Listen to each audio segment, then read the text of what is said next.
예, 그럼 먼저 우리 한 위원장님 기조연설 말씀 듣고 바로 토론에 들어가도록 하겠습니다. 존경하는 동료 시민 여러분, 언론인 여러분, 안녕하십니까?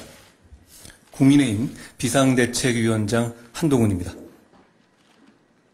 먼저 역사와 전통을 가진 정론직필의 상징, 관훈클럽에 초청받은 것을 영광스럽게 생각합니다. 오늘로 제가 집권 여당인 국민의힘을 이끌게 된 지 한 달이 좀 넘었습니다만 불과 두어 달 전까지만 해도 제 인생이 오늘처럼 될 거라고는 생각하지 못했습니다. 오늘 토론에 앞서서 제가 어떤 마음으로 정치의 길에 나섰는지, 그리고 목련이 피는 4월 10일까지 어떤 일을 할지에 대해서 말씀드리겠습니다. 지난 연말 제가 비상대책위원장으로 거론될 때 저를 아는 모든 분들이 하나같이 미쳤냐, 절대 수락하면 안 된다라고 했습니다. 정치권 만만한 곳 아니니 너만 소모될 거다라는 얘기였는데요.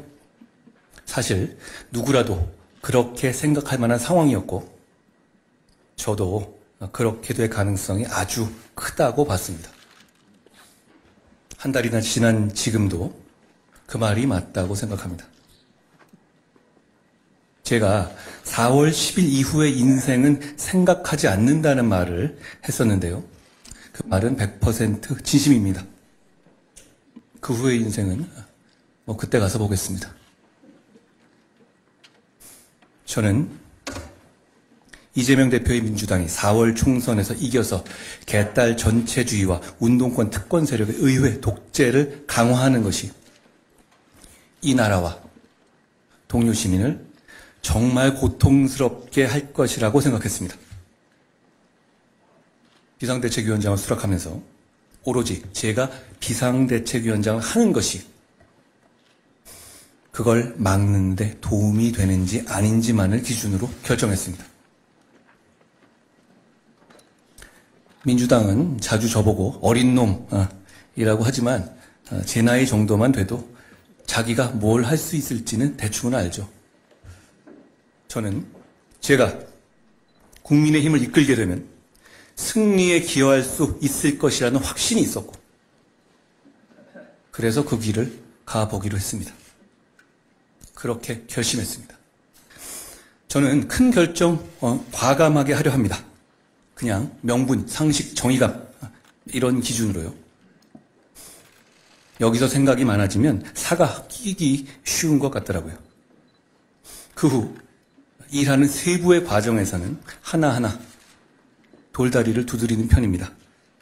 그 거꾸로가 되지 않으려고 노력합니다. 앞으로도 그러지 않도록 노력할 겁니다. 저는 4월 10일까지 완전히 소진될 수 있도록 할 수 있는 모든 것을 다 할 생각입니다. 여기서 잠깐 제가 생각하는 국민의힘의 지향점에 대해서 말씀드려보겠습니다. 대한민국의 헌법은 자유민주주의를 기본으로 하고 국민의힘은 바로 그 자유민주주의 정당입니다. 선택권과 경쟁이 존재할 때 시민의 권익에 증진되고 사회가 발전한다는 것이 저의 강한 신념입니다. 국가는 공정한 경쟁을 보장하고 경쟁에 참여하는 것을 권장해야 합니다. 그 과정에서 경쟁의 룰이 지켜질 것이라는 확고한 믿음을 드려야 합니다. 동시에 경쟁에서 이기지 못하는 사람들, 그리고 경쟁에 나서고 싶지 않은 사람들도 인간다운 삶을 살 수 있도록 보장해야 합니다. 우리 국민의힘은 그런 철학과 기본 방향을 가지고 개별적인 이슈마다 정답을 찾을 겁니다. 우파 정당이든 좌파 정당이든 중도 확장을 해야 한다는 전략을 말합니다. 그런데 모든 이슈에 대해서 일관되게 중간 위치의 입장을 갖는 사람이라는 건 현실 세계에 존재하지 않습니다. 제가 생각하는 중도층이란 어떤 이슈에서는 오른쪽의 입장을, 어떤 이슈에서는 왼쪽의 입장을 갖는 사람들, 즉 평균 내면 대충 중간 정도의 수치가 나오는 분들을 말하는 거라고 생각합니다. 그러니 이분들의 지지를 받기 위해서 기계적으로 중간 지점을 겨냥한 답을 내는 것은 잘못된 판단입니다. 대신 개별 이슈마다 어느 쪽에서든 선명하고 유연한 정답을 찾으려는 노력을 해야 한다고 생각합니다. 제가 이끄는 우리 국민의힘은 그렇게 할 겁니다. 인혁당 사건의 국가배상에 대한 소위 빚고문 문제를 해결한 것은 우리 정부의 법무부였습니다.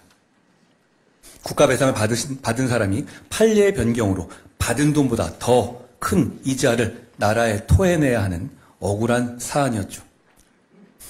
지난 민주당 정부는 거칠게 말해서 자기 편임에도 불구하고 책임지기 싫고 귀찮아서 그 불합리를 방치했죠. 저는 그건 명백히 억울함이 있는 사안이고 국민의 억울함을 해결해 주는데 진영 논리는 설 자리가 없다고 생각해서 여러 반대에도 불구하고 취임 직후 그 문제를 해결했습니다. 지난 민주당 정부는 그러다가 배임 책임질 수도 있다라는 이유로 인혁당 관련자에 대한 빚고문을 방치했지만 저는 국민의 억울함을 해결하는데 그게 죄가 된다면 장관인 제가 처벌받겠다는 말로 관계자들을 설득했습니다. 군복무 중 순직한 고 홍정기 일병 사건에서 가족의 위자료 청구권을 인정해주기 위한 국가배상법 개정 역시 같은 기준이었습니다. 국민의 억울함을 해결하는 데는 내 편, 정치적 유불리가 낄 자리가 없어야 하기 때문입니다. 저는 우리 국민의힘은 상식적이고 합리적인 우파 정당이지만 지금의 민주당보다 더 유연하고 더 미래지향적이고 더 실용적일 뿐 아니라 어떤 면에서는 더 진보적이라고 생각합니다. 제가 이끄는 국민의힘은 책임감과 반의라는 점에서 과거와 다를 것이고 이미 그렇게 변화하고 있습니다. 집권 여당으로서 약속을 하면 반드시 실천하고 허황된 말로 국민을 현혹하지 않을 겁니다.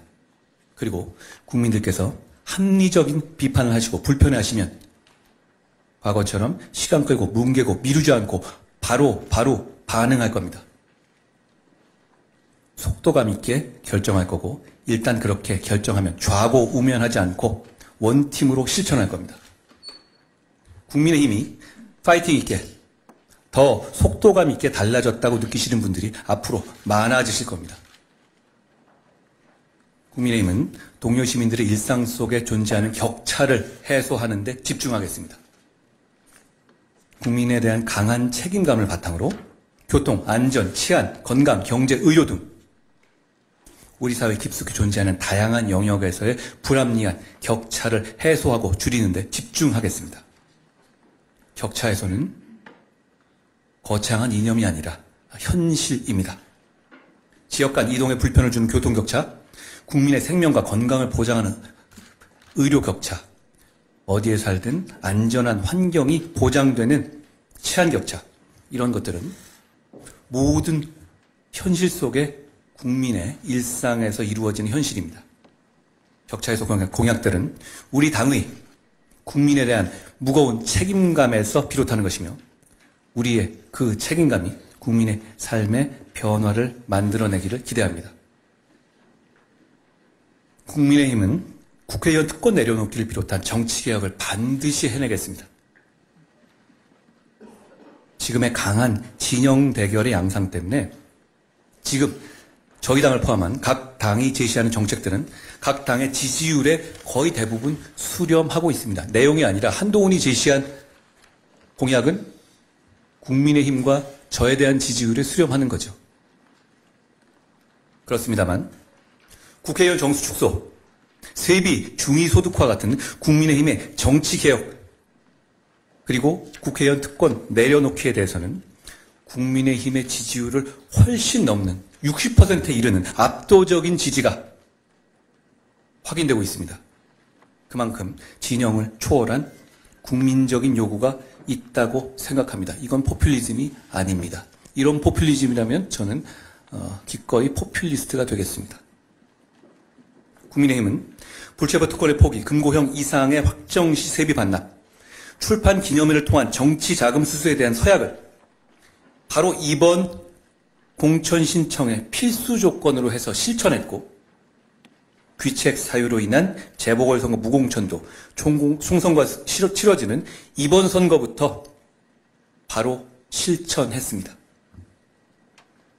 제가 드리는 말씀이 완전히 새로운 얘기들은 아님에도 불구하고 국민들께서 이렇게 큰 관심과 지지를 보여주시는 이유는 과거에 흐지부지 되던 정치개혁 논의들과 달리 제가 이끄는 국민의힘은 이번에 진짜로 이걸 할 것이라는 점을 현명하신 국민들께서 알아봐 주셨기 때문이라고 생각합니다. 정말 그렇습니다. 법 개정 없이 할 수 있는 것들 이미 실천하고 있습니다. 돌이킬 수 없습니다. 동료 시민들과 언론인들께 다시 한번 공개적으로 약속합니다. 이 정치개혁 시리즈 반드시 실천하겠습니다. 더 발굴해서 더 실천하겠습니다. 우리는 국회의원의 특권 내려놓기를 말한 처음은 아니지만 그걸 실천한 처음이 되고 싶습니다. 낙타를 쓰러뜨린 마지막 보침을 얹은 사람이 되고 싶습니다. 저는 정치를 시작하기 오래전부터 동료 시민, 동료라는 말을 좋아하고 많이 써왔는데요. 제가 말씀드리는 동료 시민에서의 시민은 특정 지역에서의 주민을 말하는 게 아니라 자유롭고 평등하고 권리를 가진 주체, 즉 개인을 말하는 거였습니다. 과거에 국가의 시대, 국민의 시대가 있었다면 이제는 개인의 시대, 시민의 시대라고 생각합니다. 자유로운 시민이 창의와 혁신을 통해서 공동체의 번영과 지속 가능성을 만들어 나가는 거죠. 그런 시민들 사이의 연대의식이야말로 성숙한 민주주의 사회를 지탱하는 것이라고 생각합니다. 이제 마무리하겠습니다. 민주당의 의회 독재가 계속됨에도 불구하고 국민의힘이 무기력한 모습만을 보여드린 점을 우리 국민의힘은 반성합니다. 속도감 있고 활력 있는 정치로 국민들께서 우리 당이 하는 말과 행동에, 정책과 싸움에 공감하시면서 감정이입을 하시면서 국민의힘의 정치를 국민의 정치, 나의 정치로 생각하실 수 있게 하겠습니다. 국민을 위해서 대신 싸우고 국민이 처한 문제를 대신 해결하는 믿음직한 동반자가 되겠습니다. 목련꽃이 피는 봄이 오면 국민들의 사랑을 받기를, 국민들의 선택을 받기를 고대합니다. 고맙습니다. 네, 한동훈 위원장님 말씀 잘 들었습니다. 그 한동훈의 소신, 철학의 내용을 아주 한동훈의 문법에 담아서 듣게 돼 인상적이었습니다. 특히 목련이 피는 4월에 대한 각오, 그때 그 각오를 듣게 됐습니다. 이제 본격적인 토론에 들어가는데요. 대략 한 11시 한 40분까지를 목표로 하겠습니다. 질문과 답변과 관련해서 세세한 룰이 있습니다. 그러나 쉽게 얘기하면 질문하는 사람은 짧고 전국을 아주 찌르는 아주 간결한 질문을 하고 답변을 해주시는 분은 의미 있는 내용을 풍성하게 담아 주시면 되겠습니다. 또 플로어에 계신 우리 선배님들 질문이 있으시면 정리해가지고 우리 사무국장께 주시면 제가 나중에 토론 말미에 대신 질문해 드리도록 하겠습니다. 가벼운 질문 하나 던지고 이렇게 하겠습니다. 공교롭게도 오늘 밤에 여러분 다 아시겠지만 대통령께서 녹화대담 방송을 하십니다. 대통령과 집권 여당의 대표가 아주 굉장히 중요한 일정이 이렇게 한날에 잡히는 게 저희들 입장에서는 상당히 이례적이고 한데 일정을 서로 조율하고 그런 걸 상식으로 생각했는데 사전에 일정 조율을 하셨죠? 일정 조정은 하지 않았습니다. 아마 이 관훈 토론 일정을 잡은 게 그건 굉장히 오래된 일이었던 것 같은데. 사실 저희가 먼저 잡았죠. 예. 알겠습니다. 그럼 뭐 근데 이게 가벼운 질문은 아닌 것 같은데. 사실은 좀 무겁게 하면은 혹시 섭섭하진 않으셨는지 이렇게 여쭤보려다가 그렇게 조율만 여쭤봤습니다. 자, 이제 워낙 관심이 지대한 만큼 본격적인 질문 시작하겠습니다. 먼저 시작은 우리 동아일보 김승년 논설위원 해주시겠습니다. 네. 저도 역시 굉장히 진지한 질문을 준비되어 있는 걸 알고 있기 때문에 저도 약간 몸풀기성 아주 가벼운 질문으로 시작을 해보겠습니다. 오늘도 이 연설에서 얘기를 좀 하셨는데 동료심이란 말씀하셨거든요. 그 의미도 좀 충분히 설명하신 것 같습니다. 제 질문은 어디서 이 동료심이란 말을 처음 알게 되셨고 또는 사용하게 되셨고 무슨 계기가 있었다거나 하는 건지 이걸 간단하게 좀 설명해 주시죠. 저는 국민이란 말 자체가 가지고 있는 추상성도 대단히 좋게 보고 의미 있게 보는데요. 지금 시대로 보면 국민이란 추상적인 개념보다는 제 옆에 있는 분들, 같이 살아가는 현실 속의 동료 시민에 집중하는 정치를 해야겠다는 말씀으로 드린 것이고요. 저는 장관할 때도 뭐 법무부 가족 이런 말을 좀 안 좋아했어요. 가족은 집에 있는 거죠. 우리는 동료일 뿐입니다. 그리고 그런 동료의식으로서 각자의 수평적 수식적 이 문제가 아니라 우리는 다 헌법과 법률에 위임된 범위 안에서 각자 할 일을 하는 사람들이니까 네. 서로 간에 동료의식이 있어야 한다는 생각을 많이 해왔습니다. 그리고 제가 동료의식이란 말에 대해서 좀 나름대로 제 가슴 속에 깊이 박혀있고 그게 오래 가져갈 기억은 과거에 연평도 포격 사건에서 인천의 스파월드라는 인천에서 그 사장님이 계셨어요. 그분이 연평도에 포격을 당해서 피격을 당한 정말 이 우리의 국민들을 자기 업장을 그냥 무료로 내주셨거든요. 일주일, 하루, 이틀 이게 아닙니다. 몇 달 동안이요. 결국 그런 여파가 지속되면서 그분이 망하셨습니다. 저는 그런데 그렇게 어려울 때 자기 업장을 내세울 수 있는 그런 동료의식이야말로 우리 사회의 품격과 우리 사회의 이 민주주의를 완성시키는 성숙함이라고 생각합니다. 제가 그런데 인천에서 뭐 당 행사를 할 때 그분이 연락이 오셨어요. 네. 제가 이런 얘기를 한 번 한 적이 있는데 그분이 굉장히 감동했다고 저를 보고 싶다고 해서 제가 모셨었는데요. 제가 사실 거기서 더 한 번 감동한 것이 그분이 그렇게 망한 이후에도 아직까지도 그런 봉사활동을 계속 하고 있다는 것이었거든요. 저는 어떤 상황을 볼 때 좀 감정이입을 해보려고 노력합니다.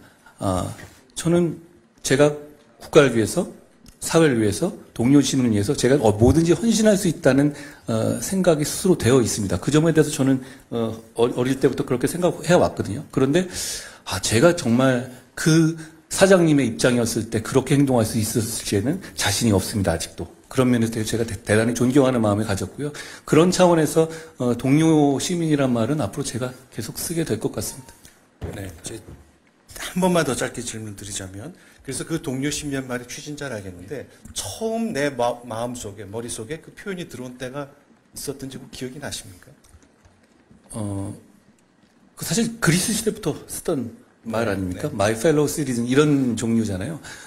저는 그걸 봤을 때 그냥 국민 여러분이라고 했었을 때 국민들께 다가가는 정도와 그 현실 속에서의 어떤 이 접근성이 차이가 크다고 생각합니다. 언제였는지 기억은 안 납니다만 어느 순간부터인가 저는 이게 관련 있는 답인지 모르겠습니다만 저는 어릴 때부터 제일 싫어하는 질문이 너 나중에 뭐가 될래? 였습니다. 저는 정말 되고 싶은 게 없었거든요. 그런데 정말 하고 싶은 건 많았어요. 그렇게 하고 싶은 것이 이 사회를 조금 더 좋은 곳으로 만드는 것, 사람들을 좀 더 삶을 즐겁게 하고 좋게 만드는 것, 그런 차원의 문제였습니다. 그런데 제가 생각하는 그 사람들이라는 것은 어떤 추상적인 국민의 개념이 아니라 지하철에서 같이 타고 있는 옆에 분들, 그리고 오늘 오신 분들 같이 현실 속에서 마주하는 현실 속의 동료 시민 같은 거였습니다. 그런 정도로 말씀드리겠습니다. 알겠습니다.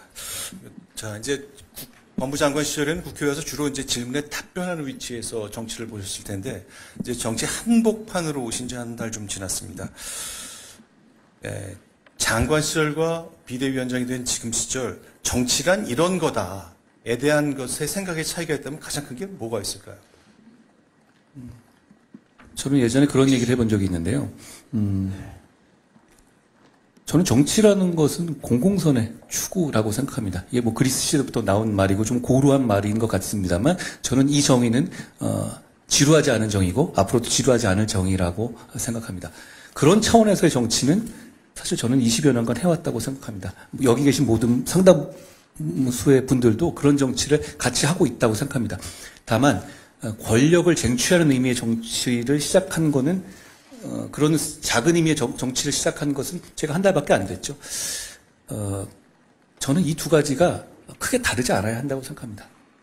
저는 앞으로도 권력을 쟁취하는 의미의 정치를 집권당의 대표로서 이끌겠지만 역시 정치의 핵심의 본령 공공선의 추구라고 생각합니다. 그 면에서 그 생각을 변하지 않는 것이 저는 좋은 정치를 하는 길이라고 오히려 생각합니다. 예, 그 위원장님 기조 말씀이 이게 여운이 남아서 아무래도 이런 그 기조 말씀에 있는 표현이라든지 이런 질문이 시작된 것 같습니다. 또 목련이 피는 4월, 목련이 피는 어떤 총선에 대한 말씀을 많이 하시니까 총선 결과에 따라서 우리 위원장님 향후 행보에도 상당히 영향이 미칠 것 같습니다. 뭐 지금 단도직입적으로 그냥 간단하게 여쭤보면은 총선 결과가 만족할 만한 수준이 되고 기회가 되면 차기 대선에 나설 의향이 있으신 거죠? 저는 사실 이런 스피치나 이런 기자 답변을 할 때 준비를 별로 안 하거든요. 안 하는 이유는 그냥 제가 생각하는 것을 가감없이 말하는 게 크게 국민들이 보시기에 거슬리지 않는다는 점을 제가 한 1, 2년 동안에 그걸 알았기 때문이고 그게 오히려 더 효과적이라는 걸 알았기 때문입니다. 4월 10일 이후에 진짜로 뭘 해야 될지에 대해서는 정말 생각해보지 않고 있습니다. 여러분 여기 정말 정치라든가 이런 그 식견에 엎으신 분들이 있는데 입장 바꿔 생각해보더라도 4월 10일 이후에 제 인생이 좀 꼬이지 않겠습니까? 이기든 지든. 저는 그걸 알고 나왔습니다. 그렇기 때문에 그 이유는 정말 생각하지 않고 있습니다. 그러니까 그때 인생은 그때 생각해보죠. 사실 저는 인생 자체가 마음대로 되지 않는 것이기 때문에 스트라이크 존을 넓혀놔야 한다고 생각합니다. 그리고 총선의 결과에 대해서 말씀하셨는데요. 제가 여기서 이거는 짚고 넘어가겠습니다. 국민의힘이 대단히 어려운 상황이기 때문에 정치, 좁은 의미의 정치를 안 해본 사람을 갑자기 당대표로 불러 올린 것이죠. 그리고 그만큼 이번 총선의 승리가 전 이 나라를 위해서 국민의힘의 승리가 아니라 이 나라와 이 동료 시민을 위해서 정말로 중요하고 필요하다고 생각합니다. 저는 그게 절실하다고 생각하니까 제가 어찌 보면 죽을 길인 걸 알면서도 나왔고요. 그렇기 때문에 저는 이번 아까 만족스럽지 못한 결과를 말씀하셨는데 이번 총선에서 저희가 저희가 지금 생각하는 그 목표를 달성하지 못한다면 저는 당연히 비상대책위원장직에서 물러날 겁니다. 너무 당연한 말씀이니까 제가 따로 드리는 말씀은 아니기도 합니다만 그 점을 분명히 말씀드립니다. 저는 그만큼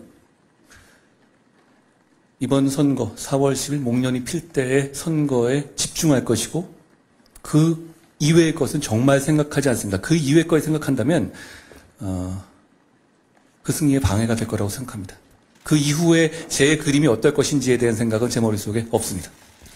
예, 우리 한동훈 위원장님 각오 여러분들 아마 체감하실 겁니다. 지금 총선 얘기가 집중되고 있는데 자, 그럼 이재교 문화일보 정치부장 총선 얘기 좀 본격적으로 질문해 보시죠. 네. 선거는 일단은 그 민심을 확인하고 그 권한을 국민들로부터 유인받는 과정입니다. 그리고 총선에서는 이제 지방선거와 달리 어떤 중앙당의 선거 구도 전략이 강하게 작용을 하고요. 그 집약이 이제 공천이라고 볼 수 있습니다. 그랬을 때 요번에 한 위원장이 갖고 계신 공천이 원칙이 무엇인지 또 그리고 국힘이 과연 낡은 어떤 수구의 틀을 깨고 국민들에게 보여줄 미래에 대한 비전이 무엇인지 궁금합니다. 고맙습니다. 공천에 대해서 클리셰로 얘기하자면 깨끗한 공천? 설득 당사자를 설득할 수 있는 공천, 이기는 공천이겠죠. 뭐 이 클리셰에는 동의하고 저희는 이게 목표인 건 맞습니다만 조금 더 구체적이고 날것의 말씀을 말씀드리자면 공천 과정에서 저는 과거의 문제들을 봤습니다. 과거의 문제는 공천을 하는 과정에서 이기기 위한 목적만 생각하는 게 아니라 한 정당이 자기가 신세지거나 아는 사람을 은혜 갚는 식으로 끼워 넣는다든가, 그리고 최대한 이기는 것을 목표로 하기보다 그 이후에 내부 정치나 자기 세력 확대를 목적으로 한 구도를 짜려는 것, 이런 식의 사가 들어갔을 때 선거가 망하는 거라고 생각합니다. 그런 공천 하지 않겠다는 거고요. 그런 공천을 하지 않기 위해서의 대표라면 제가 우리나라에는 정당의 대표 중 가장 유능하다라고 말할 수 없을지 모르지만 저는 그 공천을 하기에는 가장 적합하고 준비되어 있는 대표입니다. 저는 아는 사람이 없습니다. 그리고 그걸 계파의 문제는 상당히 지역적인 문제라고 생각합니다. 그리고 제가 그런 식의 공천을 하기 위해서 정치에 데뷔하는 날 정계 은퇴 선언 비슷하게 불출마 선언을 했습니다. 그러니까 중요한 것은 그 공천이 중요하거든요. 왜 중요하냐면 과거의 사례들을 보면 우리 같은 우파 정당을 지지하시는 분들이 공천의 잡음에 훨씬 더 실망을 느끼시고 그걸 표로 보여주십니다. 그래 왔죠. 과거의 사례들이 있죠. 저는 그 사례가 없이 할 겁니다. 그게 우리가 이기는 길이기 때문이거든요. 다시 도도를 펴지만 4월 10일에 저는 정말 이기고 싶거든요. 정말 이기고 싶고 명분 있게 이기고 싶습니다. 그러기 위해서라면 많은 사람들이 모여야 되고 이 과정에서 반목이 없어야 되고 그리고 저희가 하는 공천에 공감하지는 못하더라도 수긍해야 합니다. 어떻게 자기가 떨어지는데 공감하겠어요. 그렇지만 적어도 설득되고 수긍돼야 한다고 생각합니다. 그런 공천을 반드시 할 것이라는 말씀을 드립니다. 그런 차원에서 저희가 이 룰을 정하고 있고 그리고 제가 이 당의 비상대책위원장으로 들어온 다음에 인사를 보시면 어떻게 해석이 되십니까? 해석이 안 되실 겁니다. 별로 그런 생각을 가지고 한 게 아니거든요. 그러니까 저희는 유능한 사람들이 많이 모여서 다 같이 원팀으로 4월 10일 선거에 승리하기 위한 전략을 짤 것이고 그 과정에 중요한 것이 제가 말씀드린 이런 식의 공천입니다. 내용에 대해서는 우리 국민의힘에 대해서 국민들이 실망하셨던 것들이 분명히 있다고 생각합니다. 그러니까 저를 불러 올리었다는 것은 약간 저와 반대되는 면에서 실망하셨다는 부분이 분명히 있었던 것이죠. 반응이 너무 느렸죠. 싸워야 할 때 몸살이고 싸우지 않았죠. 그리고 다 떠나간 다음에 얘기하고 직접적으로 몸살이고 덤비는 사람이 적었습니다. 우리 국민의힘 그렇게 할 겁니다. 그렇게 바뀌고 있습니다. 우리 속도가 바뀌고 있습니다. 저는 이 당을 맡은 이후에 어떤 종류의 네거티브가 오거나 어떤 종류의 우리에 대한 뭐가 나오면 무조건 24시간 내에 반응하도록 지시했습니다. 그리고 그거 나가는 경우를 통일성을 갖추기 위해서 반드시 저를 거치게 했습니다. 밤이든 낮이든 저에게 문자를 보내고 제가 한 번은 보고 나가게 했습니다. 국민들께서는 이슈를 24시간 이상 기다려주시지 않을 거거든요. 우리는 거기에 대해서 우리 지지자와 우리 국민들이 수긍할 수 있는 논리를 제공해 드려야 합니다. 그 부분에 대해서 속도를 내야 되는 것이고요. 그 속도감을 이번 총선에서 충분히 보여드릴 겁니다. 위원장님 말씀은 그렇다면은 그 어떤 권력의 실세 또는 의회의 기득권 이런 것들로 이제 대표되는 분들이 이번 공천에서 상당수 탈락할 수도 있다는 의미로 받아들여도 되겠습니까? 권력의 실세, 의회 권력의 핵심 중에서 이길 수 있고 그게 우리 당의 선거에 도움이 되는 분이라면 그분들이 불출마하겠다고 하면 제가 집에 가서 말릴 겁니다. 기준은 명확합니다. 국민에게 설득이 있고 국민에게 사랑받을 수 있는 후보가 이길 수 있는 지역에 나가서 이겨야 되는 것. 그분들은 반드시 이겨야 되는 분들이라면 반드시 나가야 되는 것이죠. 그러니까 그게 어떤 몇 선 이상은 그만둬야 되고 어떤 권력과 친하면 그만둬야 되고 이런 식의 논리는 이기는 논리가 아닙니다. 국민의힘은 지난 선거에서 수도권에서 상당한 참패를 했습니다. 대부분 그리고 선거는 이제 중도층을 확보하기 위한 그에서 선거의 승패가 달려 있는데 중도층 표심을 확보하기 위한 국힘의 전략은 무엇입니까? 아까 말씀드렸지만 서울과 수도권 너무 많이 졌습니다. 그렇기 때문에 역설적으로 저희한테 가능성이 많이 있는 겁니다. 제가 그렇기 때문에 최근 들어서 소위 말하는 한강벨트나 이런 쪽에 있어서 우리가 의미 있고 헌신하려는 우리의 스타들을 많이 소개하는 것도 그런 식의 바람을 일으키기 위한 겁니다. 너무 많이 졌기 때문에 바람이 필요합니다. 그 바람을 제가 주도해서 일으키려고 노력하고 있습니다. 그걸 국민들께서 알아주실 거라고 생각하고요. 중도층에 대한 말씀은 제가 조금 전에 스피치에서 말씀드린 거랑 비슷한데요.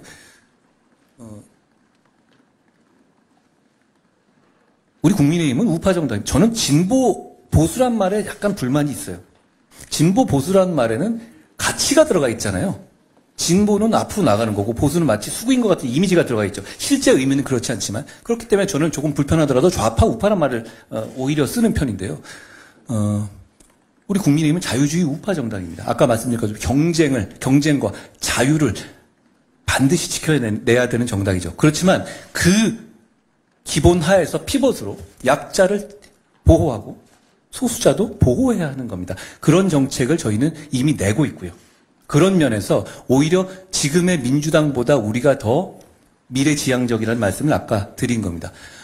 중도층에 대한 이 말씀은 그러니까 개별 사안에서 우리가 가지고 있는 어떤 그런 기본을 지키면서도 최대한 유연하게 답을 찾겠다는 말씀으로 드리겠습니다. 저희가 내는 정책들 상식적이고 합리적이지 어느 한쪽에 치우쳐 있지 않습니다. 그리고 우리 정책이 저는 공약을 낼 때 우리 공약팀에 이렇게 주문을 드립니다. 큰 틀에서 세상을 바꾸는 공약, 그게 이번 총선에 이루어지지는 않아요. 이런 총선 규모에서 그렇게 이루어지지 않지 않습니까? 우리 모두 알죠. 그런데 제가 공약팀에 주문한 건 이겁니다. 4월 10일을 기점으로 그 이전에 서울 시민과 경기도민, 수도권 시민의 삶이 그 이후보다 어떻게든 좋아지는 내용을 구체적으로 준비하고 재원까지 마련해서 그거를 총선이 시작되기 전에 실천에 들어가자는 겁니다. 결국 개별 시민의 삶이 나아지게 한다는 것에 우리의 진정성을 중도층이 봐주시고 우리가 정답을 내주시는 것을 지속적으로 봐주신다면 우리가 바뀐다고 느끼실 것 같습니다. 그게 결국은 저는 서울과 수도권에서 우리 국민의힘의 바람으로 이어질 것이라고 생각합니다. 지금 얘기되고 있는 후보들의 면면을 보십시오. 우리는 모두 현실 세계에 사는 사람들이니까 이렇게 많이 져놓으면 우리의 인재풀이 부족하다는 것도 현실입니다. 그렇지만 우리는 할 수 있는 가용자원의 최대한을 동원해서 의미 있는 지역에서의 상징성을 드리려는 겁니다. 저쪽은 정청래, 임종석 이런 사람들이지 않습니까? 제가 저번에 말씀드렸고 약간의 논란이 있었지만 저는 그 논란도 감수하겠습니다. 임종석과 윤희숙 누가 더 서울 시민의 삶을 나아지게 할 것 같습니까? 저는 그런 질문을 이번 총선 내에 계속해서 드릴 겁니다. 국민일보 남혁상 부국장입니다. 안녕하세요. 질문 드리겠습니다. 위원장님은 이번 총선의 시대 정신은 운동권 특권 세력의 그 청산이라고 이제 수차례 말씀하셨고요. 반면에 그 민주당의 이재명 대표는 얼마 전 신년 기자회견에서 오히려 지금 청산해야 할 가장 중요한 과제가 검사 독재라고 얘기를 했습니다. 이 대표 주장에 대해서 어떻게 생각하시는지? 만약 검사 독재가 있다면 이재명 대표는 지금 감옥에 있을 겁니다. 그리고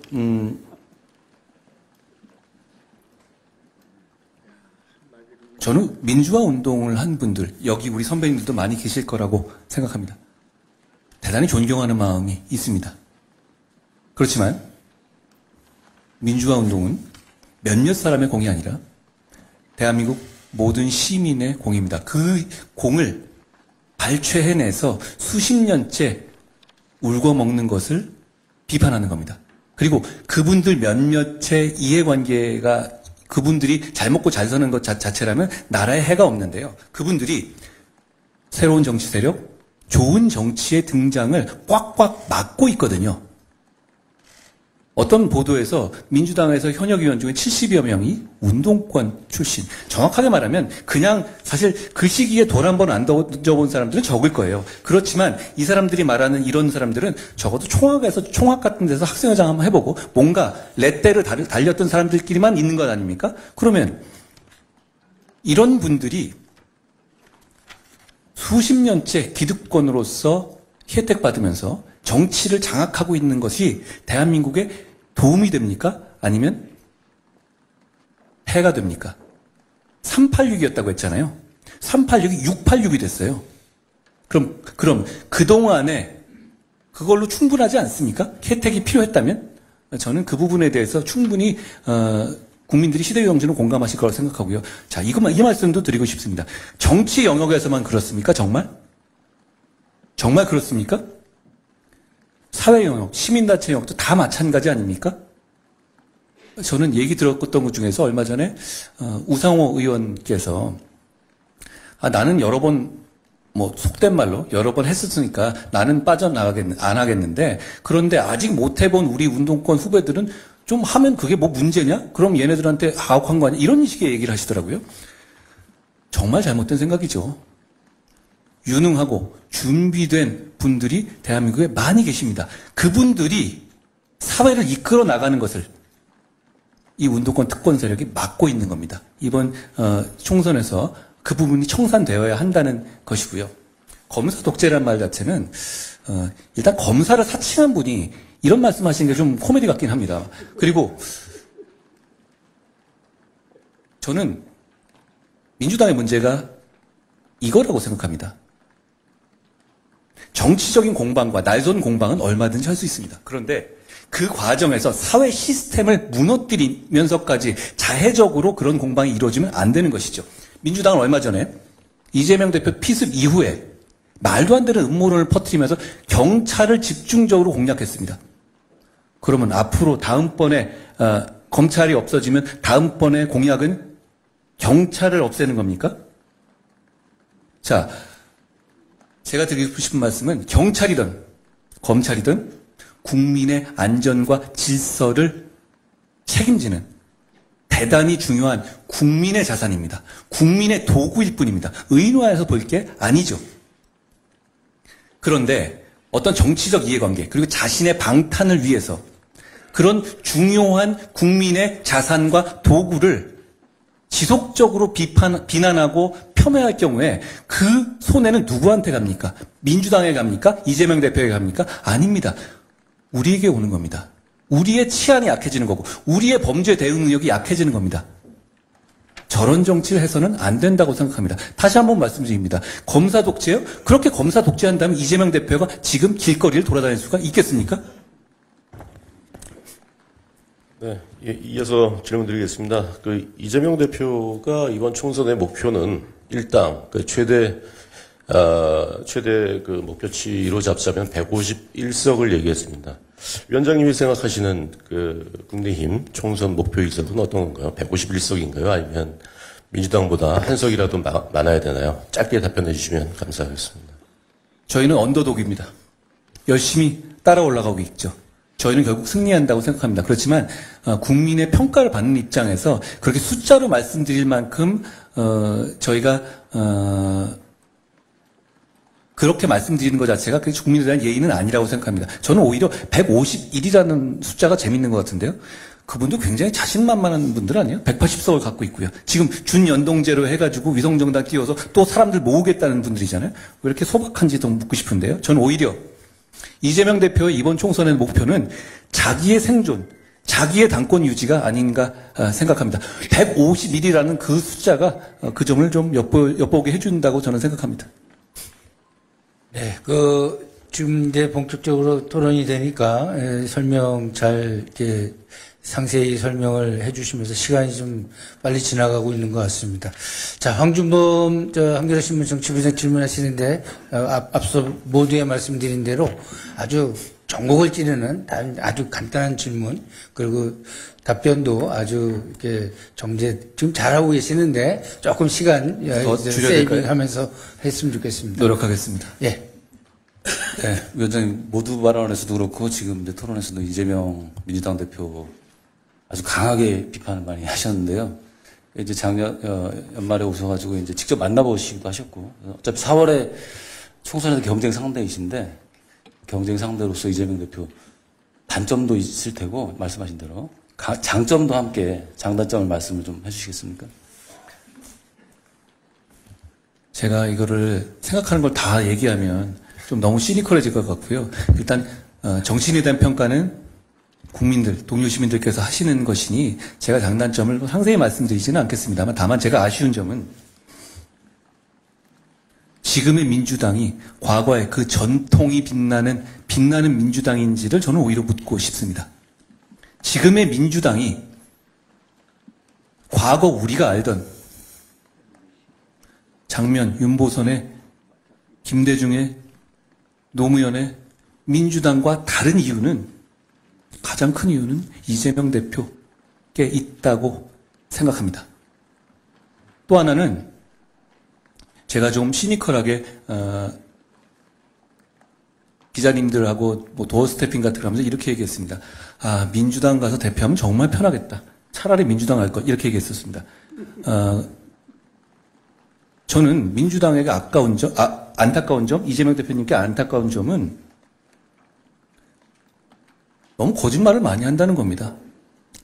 공적으로, 공식적으로요. 그리고 그걸 너무 자주 바꾸고, 그런데 그것까지는 있을 수 있는데요.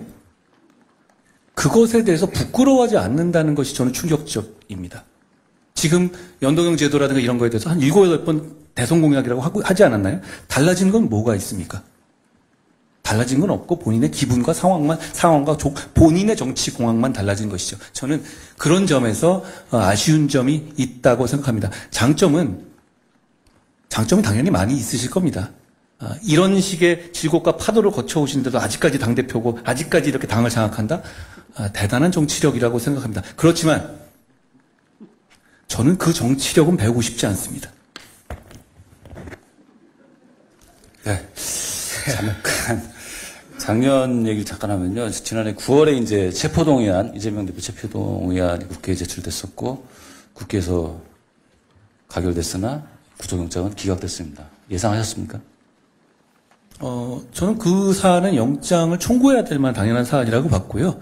다만 이 현직 그 당대표에 대한 구속 여부에 대해서는 법원이 여러 가지 판단을 할 수 있다는 정도의 생각은 했습니다만 보통 이런 일을 할 때 꼭 해야 될, 제가 정치인이 아니라 당시에도 제가 그 사건을 제가 직접 한 건 전혀 아닙니다만, 사법 영역에서는 꼭 해야 될 일이 있을 때는 그냥 해야 되는 겁니다.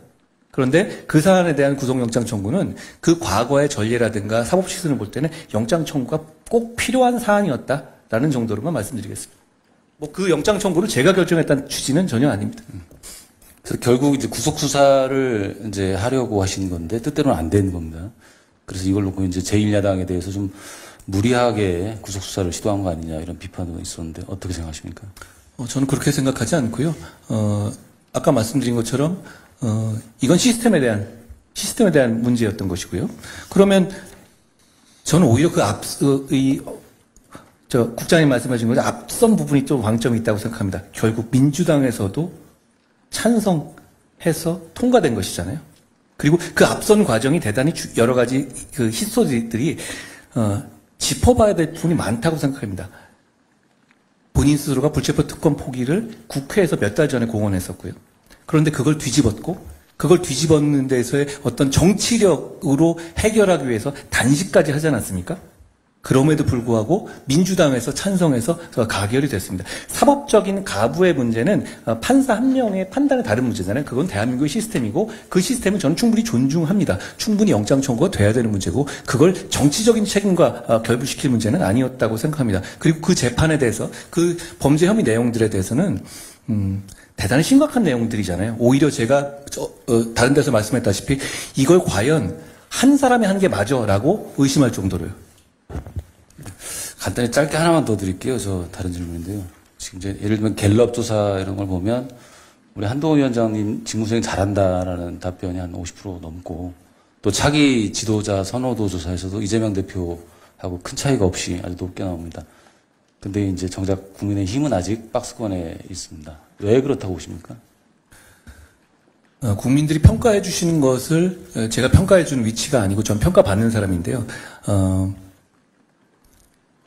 제가 더 잘하겠다는 말씀으로 가름하고 싶습니다. 저희 국민의힘이 굉장히 변화하려고 하고 있고 국민의힘에서에 대해서 국민들께서 지지하시는 분, 비판하시는 분 모두 약간 다른 지점에서 실망하시는 부분이 많았던 정당입니다. 제가 지금 소속돼 있지만요. 그렇지만 제가 와서 우리 국민의힘이 원팀으로 지금 변화하려고 대단히 노력하고 있습니다. 저는 그 점을 국민들께서 머지않아 평가해 주시리라고 생각하고, 그리고 개인적인 희망으로는 국민의 그 평가가 목련이 피는 4월 10일 이전에 이루어지셨으면 좋겠습니다. 네, 그 갤럽 그 여론조사 지금 언급이 나왔는데 그걸 보면 역시 국민들 사이에서는 우리 한동훈 위원장님을 아마 차기 대선 주자 또는 국가 지도자 후보 물망에 아마 염두에 두고 계시는 것 같습니다. 그래서 국가 지도자라고 한다면 이제 외교안보, 국가안보 이런 데에 대한 식견도 있으셔야 될 텐데 사실 이제 우리 지금 저 휴전선 이북에 평양에 벌써 집권 13년을 맞는 젊은 지도자가 있습니다. 작년 연말에 노동당 전원회의, 올해 최고인민회의 시정연설 등에서 대한민국을 뭐 철두철미 제1의 적국, 뭐 전쟁 중인 교전 두 나라, 평화통일 민족 대단결 표현도 다 삭제하고 그랬습니다. 거칠고 과격한 언사를 걷어내고 분석을 해볼 필요가 있는데 이 법률가시고 이런 냉철한 현실인식을 하고 계시니까 김정은 위원장이 이런 행태가 왜 이런 행태를 한다고 보십니까? 저는 국제정세에 대해서 제 개인적인 짧은 소견을 잠깐 말씀드리면 한 10여 년 전까지만 하더라도 자본이라든가 기업의 국적이 이렇게까지 중요해지리라고 생각하지 못했을 겁니다. 세계 정세가 굉장히 바뀌었고요. 북중러 그리고 한미일의 어떤 큰 블록화가 되어 있는 상태입니다. 북한 입장에서도 그런 식의 여러 가지 주변 지형 지물까지 생각해가면서 생존의 전략을 펴는 것이라고 생각합니다. 다만 지금의 국제정세는 분명히 우리 쪽으로 많이 우위가 되어 있죠. 특히 윤석열 정부가 출범한 이후에 저는 정말로 역사적으로 평가받아야 할 부분이 한미일 공조를 복구한 것이라고 생각합니다. 더 시스템하고 더 가치동맹으로 승격시킨 것이라고 생각합니다. 그런 차원에서 북한은 분명히 위기감을 느낄 수밖에 없는 것이고, 그리고 러시아가 지금 우크라이나 전쟁으로 저렇게 된 상황이기 때문에 여러 가지 이 과격한 언사를 통해서 존재감을 확인할 필요가 있는 상황이라고 생각합니다. 우리 입장에서의 북한에 대한 구상은 담대한 구상을 이미 발표한 바 있죠. 우리는 대화의 문은 항상 열어놓는다. 북한이 조응하는 정도에 따라서 파격적인 혜택을 줄 수 있다. 이런 식의 구조가 되어 있죠. 우리는 그 입장을 견제해야 하는 것이고, 그리고 그 입장을 견제하는 것의 바탕은 강력한 군사력을 유지하고 거기에 대해서 단호한 입장을 보이는 것이라고 생각합니다. 저는 그 점에 대해서 우리 윤석열 정부가 맥점을 짚어서 잘 대응하고 있다고 생각합니다. 북한 문제는 언제나 강성으로 나서기만 할 수도 없는 것이고, 그렇다고 언제나 현실론을 인정해서 물러설 수도 없는 겁니다. 지금 저는 윤석열 정부가 그 균형의 지점을 잘 포착해서 운용하고 있다고 생각합니다. 예, 그 북한의 생존 전략을 언급하시고, 그런데 북한이 지금 핵을 갖고 있습니다. 그저께 최종현 학술원 조사 결과 따르면은 우리 국민들의 90%가 이제 북한 비핵화는 불가능하다. 미국의 핵우산이 여전히 이제 불안하다. 60%가량 이렇게 했고, 그런 맥락에서 독자적, 우리 생존을 위해서 독자적 그 핵 개발을 해야 된다. 그런 여론이 70%가 넘었습니다. 어떻습니까? 한국도 독자적인 핵무장에 나서야 된다. 최소한 준비해야 된다. 뭐 이런 의견에 동의하십니까? 우선 책임 있는 정당의 대표로서 제가 이건 확실히 해드리겠습니다. 북한은 핵 보유국이 아닙니다. 그러니까 핵 보유국이라는 것을 현실적인 것과 또 정치적인 그런 게 있는데요. 핵 보유국이라는 것을 인정하는 순간 NPT 체제를 우리가 부정하는 상황이 되기 때문에 우리는 일단 북한이 핵 보유국이라는 점을 인정하지 않는다는 점을 먼저 말씀을 드립니다. 핵을 가져야 한다는 주장은 대단히 매력적인 주장입니다. 그런 주장이 나왔을 때 70%가 나온다는 것에 대해서 제가 충분히 이해가 갑니다. 그렇지만 이 북한의 핵 확산 그리고 우리는 세계 전체로서의 핵 문제에 대한 기준과 다른 나라와의 어떤 공조 그리고 균형을 충분히 생각해야 되는 면이 있습니다. 그런 점을 생각할 때 말씀하신 그런 거는 여러 가지 대응하는 방식 중에 원 오브 댐이다. 라는 정도로 국민들이 인식하고 계신 것 같습니다. 거기에 대해서 우리가 핵을 가져야 된다. 라는 식으로 지금 우리 입장에서 공식적으로 얘기할 만한 단계는 저는 아니라고 생각하고 그게 어떻게 보면 득보다는 실이 더 클 수 있는 문제이지 않을까 생각합니다. 예, 뭐 간단히 외교안보에 대한 어떤 인식 이거 한번 여쭤봤습니다. 우리 김경태 위원께서 아까 그 86 세대와 관련된 질문을 좀 준비하셨다고 간단하게 여쭤보겠습니다. 예. 일단은 그 시대 정신을 말씀하셨고 특히 이제 문제는 그 시대 정신으로 이제 지목된 분들이 국정을 책임지는 여당이 아니라 야당이 존재한다는 것. 그렇기 때문에 그분들을 제거하는 것이 이 시대를 살아가는 국민들에 대해 삶에 어떤 구체적 이익이 되는 건지 그게 조금 모호한 것 같고 그다음 무엇보다 의회 독재라고 또 표현을 하시는데 그 야당의 그 강한 정부 견제를 말씀하시는 것 같아요. 그렇게 되면은 만약에 지금의 여당이 다수당이 됐을 땐 정부에 대한 견제를 어떻게 갈 것인지 실제로 우리가 걱정하는 건 정부의 독재인데 이 부분에서 좀 간단히 설명을 좀 해주시죠. 예. 아까 제가 말씀드렸다시피 저는 민주화 운동을 하신 분들에 대한 깊은 존중과 존경이 있다는 점 다시 한번 말씀드리고요. 그런데 그 과실을 몇몇의 운동권의 자기들끼리 이너서클들이 수십 년째 주고받고 있다는 게 문제입니다. 정치적 의사결정도 그렇고요. 뭐냐면 그 70명은 서로 다 아는 사이 아닙니까? 서로 형, 동생, 누나 아닌가요? 그리고 그게 세대 교체가 되지도 않고 계속 이어져 왔다는 것이고요. 그 과정에서 부패해졌습니다. 문제는 그분들이 도덕적으로 예를 들어서 지금 제가 여러 번 말씀드렸다시피 송영길, 윤건영, 윤미향, 서영교 이런 분들이 과연 우리 기준으로 봤을 때 청렴합니까? 우리 정상적인 정치인의 기준에 봐서도 저는 그 부패의 문제가 이미 심각해졌다고 생각합니다. 그리고 이분들이 가지고 있는 어떤 정책 방향이라든가 이런 것들이 누구나 예상할 수 있는 답을 내놓고 있어요. 하나같이. 그러면 그런 분들이 청산되고 새롭고 다양하고 미래지향적인 분들이 그 영역을 들어왔을 때 그게 야당이든 여당이든 상관이 없습니다. 그랬을 때 대한민국의 정치와 대한민국 동료 시민들의 삶이 나아지지 않을까요? 전 나아질 거라고 생각합니다. 왜냐하면 많은 부분에 그 이념이라든가 이런 거에 터잡은 결정을 내리고 있어요.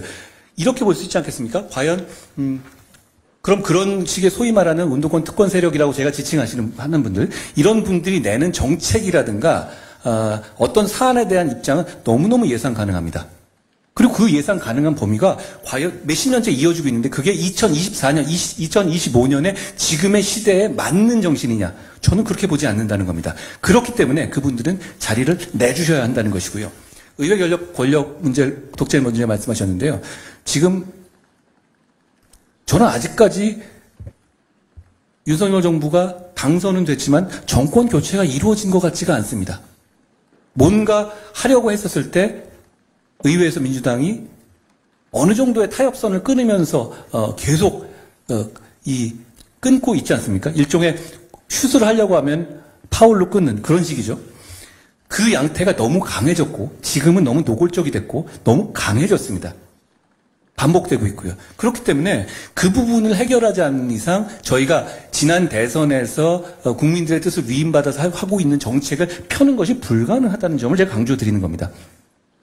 권력에 대한 견제 당연히 필요합니다. 저는 그게 민주주의의 본령이라고 생각하고요. 저는 제가 집권 여당을 이끌게 됐지만 말씀하신 그 부분을 잊을 생각이 전혀 없다는 점도 말씀드립니다. 예, 그 윤석열 그 정부 견제 이런 얘기 나오니까 역시 얼마 전 있었던 일이 떠오릅니다. 이 관련해서 우리 김승연 국장 질문해 주시죠. 네, 오늘 이제 한동훈 비대위원장 말씀 들어보니까 뭐 평소 그렇듯이 굉장히 진취적이고 굉장히 미래지향적인 말씀을 해주셨기 때문에 드려야 될 질문 같습니다. 이제 선거가 끝나면 당을 떠날 가능성이 굉장히 높다고 거리를 두겠다는 말씀을 주셨는데 선거에서 이기려면 자, 우리가 이번에 국회에서 과반이 돼야 된다. 그게 총선 승리다. 왜냐하면 윤석열 대통령이 하고 싶은 정책을 국회에서 이렇게 법제화해야 되니까 라고 할 때 한동훈 비대위원장의 개인적 인기와 당의 지지율이 괴리가 있는 것, 그리고 대통령 국정 수행률이 낮은 것 때문에 한동훈 대표가 떠난 이후에 당은 다시 윤석열 대통령이 주도한 것이 아닌지 했는데 걱정. 그리고 윤석열 대통령이 달라지겠다고 강서구청 선거 이후에 말씀하셨지만 그 사인이 구체적으로 없는 가운데 우리가 이겨야 대통령 생각이 잘 구현될 거라고 하는 것에 대한 설명이 좀 추가로 필요할 것 같습니다. 오해가 있으신 것 같은데요. 저는 이기면 안 떠납니다. 자, 그럼 그 얘기를 좀 구체적으로 해주시죠. 그리고 제가 윤석열 대통령이 하시는 정책을 하기 위해서 이겨야 한다? 꼭 그것만을 말씀드리는 것도 아닙니다. 지금 이 정부는 단 한 명이 이끄는 정부가 아니에요. 우리 당, 집권당, 그리고 많은 강요들, 그리고 많은 지지자들이 이끄는 정당입니다. 그 정치를 구현하겠다는 것이지 어떤 개인의 뜻을 구현하기 위해서 우리가 이겨줘야 된다는 취지는 전혀 아닙니다. 그 말씀을 먼저 드리고요. 지금 우리가 하고 있는 여러 가지 좋은 정책들이 사실 있어요. 물론 비판하실 점도 있다는 점을 말씀드리고, 그리고 제가 귀책 사유가 있는 경우에 재보궐선거에 대해서 공천하지 않겠다는 방침을 정했고, 저는 이미 그걸 실천하고 있습니다. 그게 변화라고 보실 수 있을 것 같고요. 그리고 앞으로 국민들께서 불편하시고, 저는 국민들의 눈치를 굉장히 볼 겁니다. 국민들께서 비판하시고, 합리적인 비판하시고, 뭔가 이건 아닌데라고 하시면 저는 그때 반응하는 정치 그리고 반응하는 정당을 만들 겁니다. 저는 그게 우리가 이기는 길이라고 생각하고요. 그리고 그게 우리가 지금까지 부족하다고 국민들께 생각하셨던 점을 보완하는 거라고 생각합니다. 다시 한번 말씀드리면 누구 하나의 생각을 하기 위해 구현하기 위해서 정치를 하는 건 아니죠. 우리 정치 세력은 하나의 방향, 그러니까 자유와 경쟁을 장려하면서도 약자를 보호하고 룰을 지키게 하겠다는 어떤 기본적인 자유민주주의 체제 생각을 구현하는 정당이고, 그 과정에서 필요한 정책을 현실화하겠다는 것이지 그런 면을 말씀드립니다. 그러니까 우리가 바뀐 상태에서 이겼다? 그럼 국민들께서 바뀐 우리를 선택해 주신 거잖아요. 그럼 우리의 바뀐 정책을 진취적이고 적극적으로 실천할 토대가 생기는 것이고, 저는 그렇게 되기를 정말로 기대합니다. 추가로 좀 관련 질문입니다. 오늘 역시 많이 느끼셨겠지만 진취적이고 변화에 대한 강한 의지를 보여주셨는데, 사실은 지난 정부 출범 이후에 1년 반 거의 2년 다 되는 기간 동안은 법무장관으로 국무위원을 지내셨습니다. 사실은 이런 한 위원장의 생각이 과거 국정에 좀 더 적극적으로 반영됐어야 되는 것 아닌가. 그 국무위원 시절에 좀 역할을 더 하셨어야 되는 거 아닌가. 왜냐하면 국무회의라는 공간이 있기 때문에 그 역할을 좀 하셨던 겁니까? 일단 국무위원은요, 개별 부처를 책임지는 역할입니다. 저는 법무부 장관으로 하면서 제 정책들을 보시면 저는 좌우를 가리지 않았고 그냥 국민의 어려움과 현안만 보고 했었습니다. 저는 국민을 좀 더 잘 보호하기 위해서 제시카법 주장했고, 이 촉법 소년의 나이를 낮추려고 주장했고요. 다양한 정책들을 폈다고 생각합니다. 그 정책은 저는 나름대로는 최선을 다한 정책들이었다고 생각합니다. 그리고 저는 제주 4.3 사건에 대해서 저는 그 제주 4.3이 공산주의자가 관련된 부분이라는 그런 정의와 그거에는 공감해요. 그런데 그 과정에서 억울한 분이 생겼다는 것도에서도 공감하거든요. 그렇기 때문에 오히려 지난 민주당 정부에서 안 했던 직권 재심까지도 저희가 하겠다고 하고 실행하고 있는 겁니다. 저는 그런 개별적인 정책을, 제가 했던 정책을 봐주시면 제 생각은 일관됐다는 점을 나름대로 말씀드립니다. 물론 제가 능력이 만족스럽지 못한 결과를 드린 점은 있을 겁니다만, 제가 잘하려는 의지나 변화하려는 의지나 혁신하려는 의지가 없었던 것은 아니라는 말씀을 드립니다. 알겠습니다. 그러면 며칠 전 일요일을 좀 가보겠습니다. 비대위원장 사퇴를 대통령실로부터 요구받으셨고 거부했다는 뜻을 밝히셨습니다. 그날의 상황도 몹시 궁금하고, 그래서 지금 대통령하고의 관계라는 것이 어떤 겁니까? 아직도 대통령께서는 비대위원장을 그만둬야 된다고 생각하십니까? 아니면 그분 사이에 어떤 대화를 나누셨습니까? 저는 대통령님과 굉장히 오래된 사이입니다. 여러 가지 공적으로도 사적으로도 여러 가지 인연이 있죠. 저와 그분이 신뢰관계를 오랫동안 이렇게 유지하고 있을 수 있는 이유는 서로 다른 점을 인정해주고 서로 생각이 다를 때 자기 생각을 강요하지 않았기 때문입니다. 지금도 그렇고요. 저는 그런데 지금은 대통령과 여당의 대표라는 굉장한 공적 지위에서 서로 할 일을 하는 겁니다. 둘 다 헌법과 법률의 위임 범위 안에서 국민을 위해서 할 일을 해야 되는 것입니다. 개인적인 관계라든가 이런 문제는 여기서 낄 자리가 없습니다. 그런 식으로 일하지 않아왔고 저는 예전에도 지금도 어떤 공적 업무를 하는 데 있어서 사적 영역이 관여되는 걸 저는 대단히 싫어하고요. 그래서는 안 된다고 생각합니다. 대통령실과의 소통은 다양한 방법으로 충실히 진행되고 있고 결국 우리의 목표는 민생을 살리고 국민의 삶을 나아지게 하는 것이라는 말씀을 드립니다. 그 얘기는 대통령이 자신의 뜻을 관철하지 못했던 것으로 제가 이해하게 되는데 그게 맞습니까? 그렇게 일도양단으로 말씀드릴 문제는 아니고요. 저는 결국 의견은 다를 수 있는 겁니다. 의견은 다를 수 있는 것이고 그게 의견을 가지고 충분히 설명하고 소통할 수 있는 이 관계가 되면 되는 것인데요. 저는 대통령과 제가 충분히 그런 관계라고 생각합니다. 네, 아주 좀 민감한 재미난 흥미 있는 그런 주제에 들어가면서 열기가 좀 올라가고 있습니다. 그리고 황준범 의원 보충 질문 있으시면 해주시죠. 말씀하신 대로 대통령과 또 여당 대표 의견 다를 수 있죠. 그런데 알려지기로 대통령은 비서실장을 통해서 한동훈 위원장 사퇴를 요구했고 그리고 한 위원장은 스스로 기자들한테 명확하게 말씀하셨죠. 사퇴 요구를 거부했다라고 말씀하셨어요. 당무 개입 아닙니까? 대통령이 그렇게 일도양단으로 말씀드릴 문제는 아니고요. 제가 그동안 상황을 보셨으니까 지금 이후가 중요하다고 생각합니다. 저는 지금의 소통이 충분히 잘 되고 있고 할 일을 더 잘할 수 있는 이런 그 분위기가 되지 않았나 생각합니다. 이제 당청 관계, 그러니까 지금은 당 대통령실 관계일 텐데요. 이게 이제 한국 정치에서 계속 논란거리고 참 논쟁이 됩니다. 평소에 생각해 오신 그 당과 대통령실의 관계는 이상적인 게 어떤 모습입니까? 먼저 이 말씀을 드리겠습니다. 국민의힘은 소수당이잖아요. 그러니까 대통령을 대신 대통령을 보유한 집권 여당이죠. 여당과 대통령이 상호 협력을 할 때 국민위할 정치를 할 수 있고 시너지를 낼 수 있다고 생각합니다. 그 부분이 대단히 중요한 것이죠. 그렇지만 제가 누누이 얘기하지만 저는 일종의 어떤 외명적으로 보면 수평이냐 아니면 수직이냐 저는 이런 표현에는 좀 동의하지는 않는데요.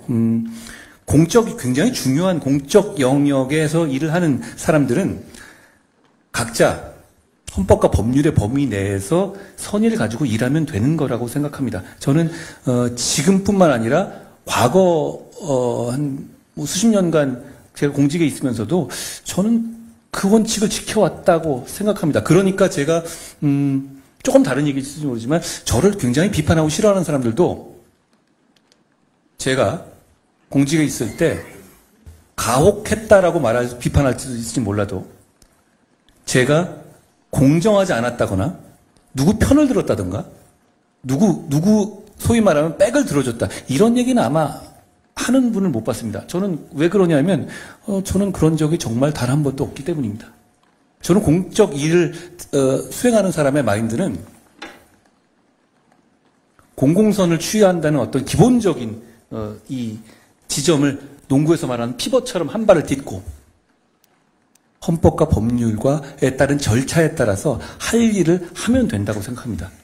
그 영역에서 저는 충분히 지금 대통령실과 앞으로도 그렇게 최선을 다해서 국민을 위해서 일할 수 있다고 생각합니다. 근데 이런 거잖아요. 생각이 다를 수 있죠. 근데 생각이 다를 때 한쪽의 생각이 무조건 지배하는 관계가 안 좋은 관계잖아요. 오히려 그렇지 않을 수 있다는 것을 국민들께서 보신 것 아닙니까? 저는 그런 면에서 더 건강한 관계로 우리는 발전할 것이다 라는 말씀을 드립니다. 그리고 다시 말씀드리지만 대통령과 정부 여당은 국민의 민생 그리고 나라의 안전 우리의 임무를 수행하는 데 있어서는 굉장한 시너지를 내면서 상호 협력해야 하는 겁니다. 저희는 지금 대통령실과 우리 국민의힘은 그런 시너지를 내기 위한 최상의 관계다라고 저는 생각합니다. 네, 어떻습니까? 이 문제에 대해서는 충분히 의견을 듣고 또 다들 이해가 되셨을 걸로 생각합니다. 그러면 요즘 관심이 아주 집중되는 이슈인데, 이슈라고 얘기해야 될지 모르겠습니다만은, 김건희 여사 관련된 문제를 물어보지 않을 수 없습니다. 네, 우리 남혁상 부국장께서 질문해 주시죠. 네. 오늘 밤에 그 윤석열 대통령의 그 신년대담도 방영될 예정인데요. 아마 이 문제에 대해서 아마 그 대통령 말씀이 좀 있을 것으로 예상이 됩니다만, 대통령 말씀과는 별개로 이번 총선을 지휘하는 그 집권 여당 대표로서의 그 위원장님 입장을 한번 좀 듣고 싶습니다. 김 여사님의 가방 그 수수 논란에 대해서 대통령과 그 김건희 여사님의 그 대응은 어떠해야 되는지, 어떻게 좀 생각하시는지 궁금합니다. 우연찮게도 오늘 방송이 되는데요. 거기에 대해서 대통령께서 적절하게 잘 말씀하실 거라고 생각합니다. 그 문제에 대해서는 제가 말씀드린 거를 꼭 필요하다면 반복을 해야 되겠죠. 말씀드린 것처럼 기본적으로는 굉장히 저열한 몰카 공작이 맞죠. 처음부터 그 가방을 사서 어떻게 보면 그 그림을 찍기 위해서 산 것이잖아요. 그렇지만 그 경호 문제라든가 여러 가지 전후 과정에서 국민들께서 걱정하실 만한 부분이 있었다는 건 분명하다고 저는 지금도 생각합니다. 그때도 그렇고요. 앞으로 그러니까 제2부속실 설치라든가 특별감찰관 임명 등으로 보완해 나갈 수 있는 문제라고 생각합니다. 제 입장은 그대로입니다. 국민들이 걱정할 부분이 있다고 말씀하셨고, 그 일전에는 전후 과정에서 아쉬운 부분이 좀 있었다, 좀 말씀하셨어요. 그리고 국민 눈높이에서도 이렇게 생각해야 될 문제라고도 하셨는데, 구체적으로 이거 아쉬웠던 부분이나 국민들이 걱정할 부분을 좀 구체적으로 언급을 해줄 수 있나요? 생각하시는 그대로고요. 국민들께서 생각하시는 그대로고, 저는 국민 눈높이에서 정치를 하는 사람입니다. 그 부분을 제가 지적한 것이다라고 말씀드리겠습니다. 그렇다면요, 우리 한 위원장 같은 경우 이제 검사 시절에 조선 제1검이라고 불릴 정도로, 그리고 굵직굵직한 특수수사통 특수사를 많이 하셨고, 그리고 상당한 유죄율도 이루셨고 했는데, 만약에 당대표 한동훈이 아니라 검사 한동훈이라면은 지금 해당 사건이 이제 배당이 됐잖아요. 서울중앙지검으로. 그런데 이거를 어떻게 처리했을까요? 아니면 그러니까 몰카의 경우 증거 능력이 없으니까 불기소 처분 이렇게 했을까요? 어떻게 했을까요? 먼저 조선 제1검은 제가 여기서 분명히 해두지만 당시 민주당과 민주당 지지층에서 저한테 붙여준 말씀이라는 걸 제가 지적드리고요. 그런데 이 사법적 영역에서 그렇게 가정을 하는 거는 괜한 오해가 있을 수 있는 거라는 말씀을 드립니다. 저는 그래서 그동안에 어떤 사건에 대해서 부장님 말씀하신 그런 질문을 여러 번 받았는데 똑같이 답했습니다. 그거를 제가 어떤 가정에서 얘기한다면, 왜냐하면 사안이라는 거는 세상의 모든 사안은 다 다릅니다. 그러니까 그 사안을 다 모르는 상황에서 제가 일도양단을 어떻게 말하는 것이 그건 괜한 오해를 불러일으킬 수 있는 문제라고 생각합니다. 다만 이 사안의 본질 자체는 몰카 공작인 게 맞아요. 그렇지만 그 과정에서 보이는 어떤 국민 눈높이에서의 어떤 불안함이라든가 걱정할 점이 있었던 점도 분명하죠. 그 부분에 대해서 앞으로 그런 일이 일어나지 않도록 해야 한다고 생각합니다. 그리고 또 하나 이 사건과 관련해가지고 국민들은 친북 활동가 최재형 목사 있지 않습니까? 그 최재형 목사께서 왜 어떤 의도로 배경, 의도 이런 걸 했는지, 그러면 그렇다면 이제 최재형 목사에 대한 어떤 조사, 수사도 들어가야 된다고 생각하시나요? 어떤 의도로 했는지는 이분들이 감추지를 않던데요. 네. 방송에서 미리 가방도 자기들이 사고 이러잖아요. 더 그러니까 큰 배경들 뒤에 있는. 그런 문제는 제가 속단할 문제는 아닙니다만 여러 가지 사건은 진행되고 있지 않겠습니까? 근데 이 부분에 대해서는 그런 점들을 국민들이 이미 잘 보고 계실 거라고 생각합니다. 그러면 그러니까 분명히 의도를 가지고 친북적인 사람이 이 공격 의도로 했다는 게 너무 명백하잖아요. 그리고 아까 말씀하셨던 특별감찰관 있지 않습니까? 근데 이 부분에서 지금 여야 합의로 하면 대통령실도 받아들이겠다고 할 수가 했었는데 지금 막혀 있습니다. 이게 막혀 있는 이유가 북한 인권재단이 동시 임명을 지금 국민의힘 주장하고 있고 민주당이 반대하고 있는데 그 특별감찰관 제도 도입을 위해서 그 여당이 선제적으로 이 북한 인권 제도의 조건을 철회하실 생각은 없으신가요? 그 부분도 검토 중인데요. 먼저 이 점은 지적하고 싶습니다. 특별감찰관 제도가 5년 내내 임명되지 않은 건 문재인 정권입니다. 예, 맞습니다. 그리고 오히려 민주당 정부 당시에 영부인에 관한 여러 가지 의혹들이 훨씬 더 많았어요. 그리고 그런 부분들 아직까지 사건화되어 있는 것도 있고요. 그런 점들 생각하면 민주당이 다른 것이 아닌 민주당이 이런 주장한다는 것에 대해서는 국민들께서 공감하시지 않을 겁니다. 그렇지만 특별감찰관 제도는 이미 있는 제도예요. 그걸 어떻게 진행할 것인가에 대해서 저는 적극적인 생각을 갖고 있다라는 말씀을 드립니다. 네, 김건희 여사 관련해서 저도 추가 질문이 있는데요. 지금 이제 현재 현안이라면 이제 대통령의 거부권 행사한 김건희 여사 도이치모터스 특검법이 있는데 저는 이게 좀 순서가 잘못됐다고 생각합니다. 보통 특검이라 하면 통상의 검찰이 수사한 것이 잘 됐다 못 됐다에 따라서 이건 특검이 필요하겠다, 진실을 더 규명해 보자 하는 건데 이거는 본 수사, 검찰이 한 김건희 여사 그 주가 조작 논란 수사와 관련해서는 수사 결과가 나오지도 않았거든요. 근데 제 기억에는 위원장께서 법무장관 시절인 재작년에 이미 수사가 다 끝나 있다, 별 문제 없다는 취지로 국회에서 답변을 하셨단 말이죠. 검찰이 수사 결과를 중간 보고라도 발표를 해야 되는 거 아닙니까? 왜 이렇게 지체됐는지. 그리고 지체되던 마지막 순간은 작년 말인데 당시로서는 위원장께서 이제 법무장관이셨는데 왜 지체됐는지가 궁금하고 보고다 받았던 내용과 관련해서는 특검이 필요한 사안이 없었던 것인지 그 생각을 좀 듣고 싶습니다. 먼저 공직에서 있었던 사안을 공직이 끝난 정치에 나서서 제가 이렇게 풀어내는 거는 저는 그렇게 좋아 보이지는 않아 보입니다. 그리고 게다가 여러 가지 오해가 있을 수 있으니까 그 점에 대해서는 제가 언급을 안 하겠습니다만 이 특검이란 제도를 지금 이 특검 쌍특검의 문제는 그냥 총선형이 명백해요. 그리고 이 자체가 왜 그걸 볼 수밖에 없냐면 이걸 제2요구하는 것 자체에서 이 머리 굴리는 걸 보세요. 어떻게 하는 것이 득표에 도움이 되는지를 기준으로만 움직이고 있지 않습니까? 저는 그런 문제를 감안하면 이 특검은 명백한 총선용 악법이 명백합니다. 이 특검을 거부하는 건 너무 당연한 것이고요. 그 사안들은 또 이미 1심에서 나온 결과를 봐도 이게 혐의가 인정되기 어렵다는 점은 충분히 엿볼 수 있는 내용들이기 때문에 그 점에서는 제가 더 언급하지는 않겠습니다. 그러니까 제가 여러 가지 보고받고 한 내용이 있지만 그것을 제가 법무장관을 그만둔 이후에 제가 말씀드리는 것은 그거는 제가 도리가 아닌 것 같습니다. 그럼 관련해서 제가 드렸던 질문의 일비이기도 합니다만 그러면 뭐 내용은 차치하고 검찰은 중간 발표건 무엇이건 이 정도 했으면 아주 단순한 사건이라고 하는데 발표를 이왕 했어야 되는 것 아닌가. 그런 식의 지적은 있을 수 있다고 생각합니다. 그러면 그것에 대해서는 역시 마찬가지로 제가 검찰 내에서는 네. 제가 검찰의 입장을 제가 대변하거나 대신 설명할 수 있는 문제는 아니기 때문에 제가 그 점에 대해서 설명드리기는 좀 곤란하다고 말씀드리겠습니다. 예, 알겠습니다.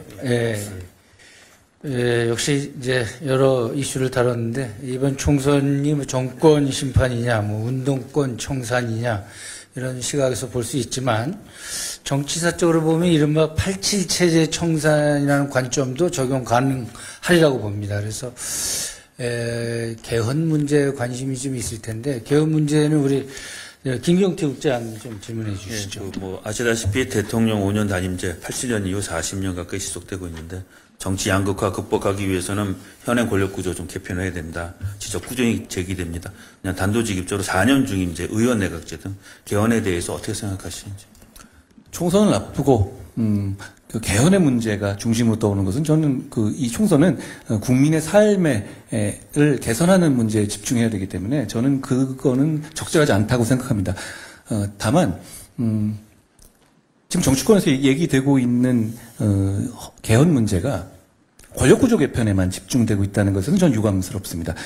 지금 87 체제 이후에 우리나라의 기본권이라든가 이런 문제에 대해서 여러 가지 바뀔 부분이 많이 있어요. 예를 들어서 이건 87 체제의 문제는 아니지만 국가배상법에 있어서의 군인에 대한 위자료 청구를 제한해버리는 옛날식 정말 우리가 못 살았을 때 국민들에게 희생을 강요하던 시대의 내용들도 많이 들어가 있고 그리고 인구라든가 기후라든가 에너지라든가 지금 세상이 굉장히 많이 변화하고 있는 것에 그를 따라가지 못하는 헌법 조항들도 많이 있기 때문에 전체적으로 통합적으로 이 고려해야 될 문제인데 이 권력구조 개편의 문제에만 집중해서 얘기를 하게 되면 결국 이게 진행되지도 않을 뿐더러 괜한 정치적 특히 이런 총선 국면을 앞에 두고는 정치적 에너지만 쓸데없이 소모하게 될 거라고 저는 개인적으로 생각합니다. 그런 면에서 제가 내각제라든가 중임제라든가 개인적 생각은 있지만 여기서 밝히지는 않겠습니다.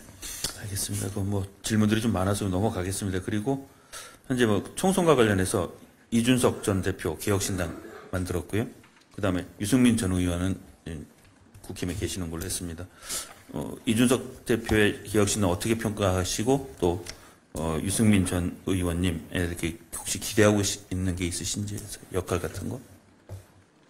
여러 신당들이 나오고 있지 않습니까? 뭐 신당들에 대한 평가는 제가 할 문제가 아니고 국민들께서 하실 것이다라는 말씀을 드리고요. 그리고 우리 국민의힘이 굉장히 좋은 분들을 많이 보유하고 있습니다. 우리 국민의힘은 지금 오히려 지금 이 민주당의 경우에는 이재명 대표의 이익과 이해관계, 뭐 저는 그렇게 추정합니다만 그걸 기준으로 사람들을 계속 밀어내는 식의 구조조정을 하고 있잖아요.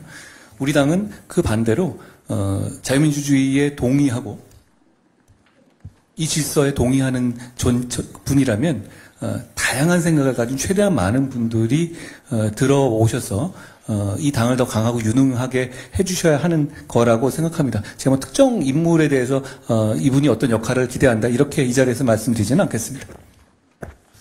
네, 유승민 전 의원 역할 여쭤보신 거겠죠? 제가 그렇게 알겠습니다. 네, 또 하나 저 질문하겠는데요. 김경률 비대위원이 총선 불출마를 선언했습니다. 김 의원은 불출마 결정은 뭐에 대해서는 100% 이제 본인의 의사고 외부의 뭐 외압이나 압력은 없었다고 했습니다. 그럼에도 불구하고 그렇다면 앞으로 공천 과정에서 일각에서는 대통령실 의사가 좀 반영될 수밖에 없는 거 아니냐 뭐 이런 얘기들도 좀 일부 지적이 나오고 있는데 이 부분에 대해서 좀 어떻게 생각하시는지 궁금하고요. 또 하나는 운동권 특권 세력 청산에 상징적인 대항하는 상징적인 인물로 김경률 위원을 영입을 하신 걸로 알고 있는데 이분이 그럼 출마 안 하신다면 비대위 내에서 어떤 역할을 하게 되실지 그것도 궁금합니다. 뭐 본인의 뜻을 제가 존중한 것이고요. 김경률 위원은 남의 말을 듣는 사람은 아닙니다. 아시다시피.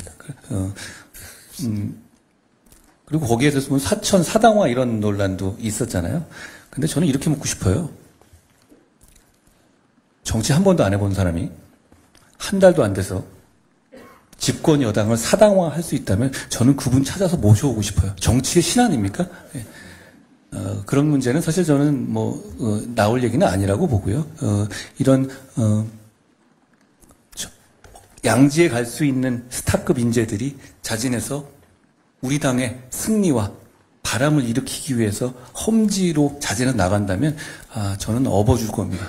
앞으로도 계속 그렇게 할 것이고 그게 당대표로서의 임무라고 생각합니다. 물론 그 과정에서 불편해하시는 분들의 생각도 합리적이지 않다는 건 아닙니다. 그 점도 우리의 승리를 위해서 제가 감수할 것이라는 말씀을 드리는 거고요. 공천은 룰대로 할 것이고 이기는 공천을 할 겁니다. 여러분 입장 바꿔서 생각해 보십시오.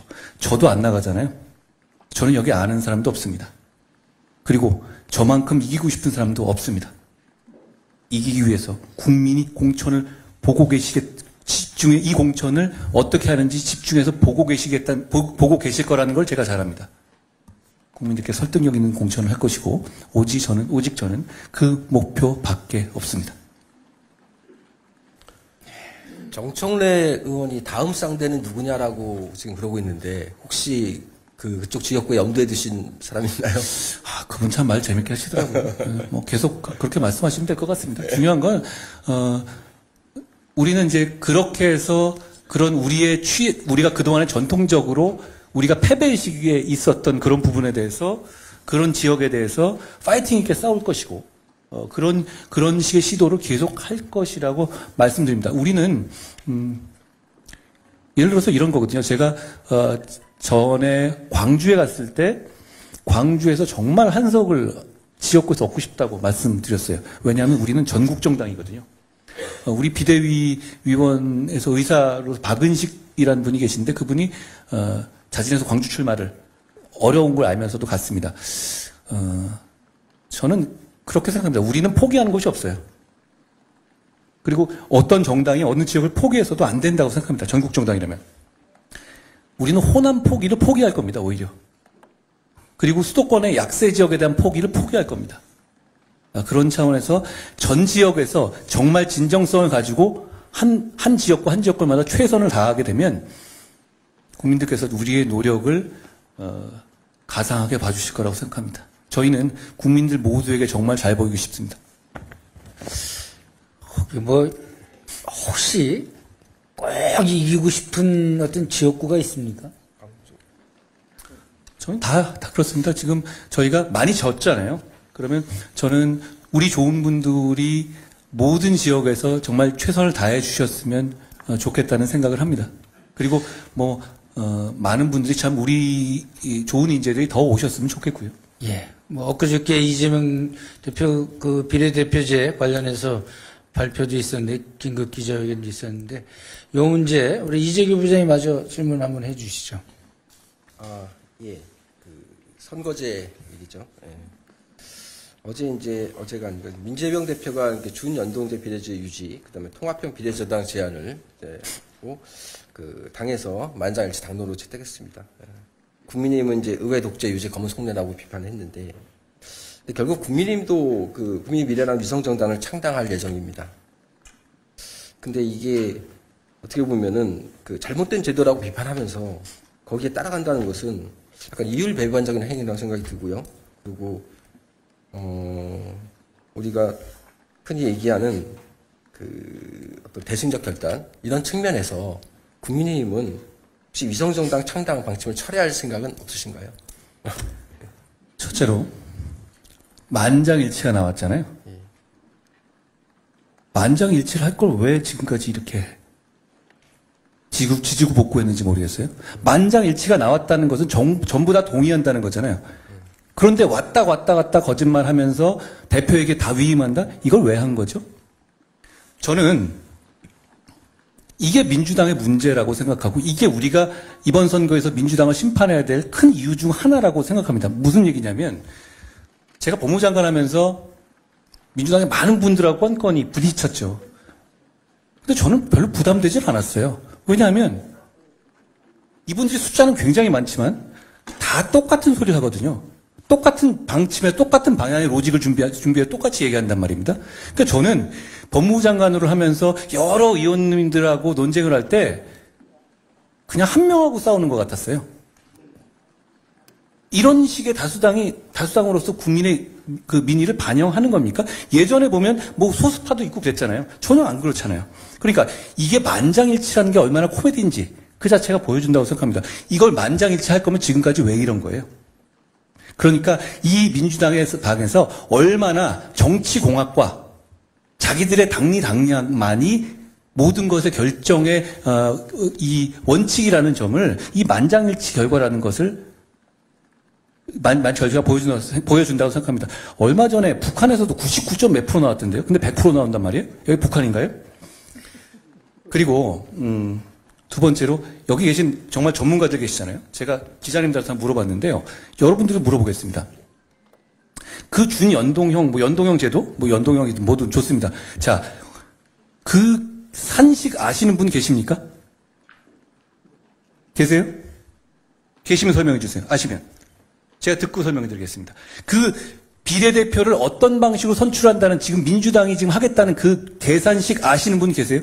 여기 정치부 기자님들도 계시고 다 원로들이시고 우리 다 정말 대한민국의 0.01% 정치 고관여층이에요. 아십니까? 제가 몰라서 물어보는 거예요.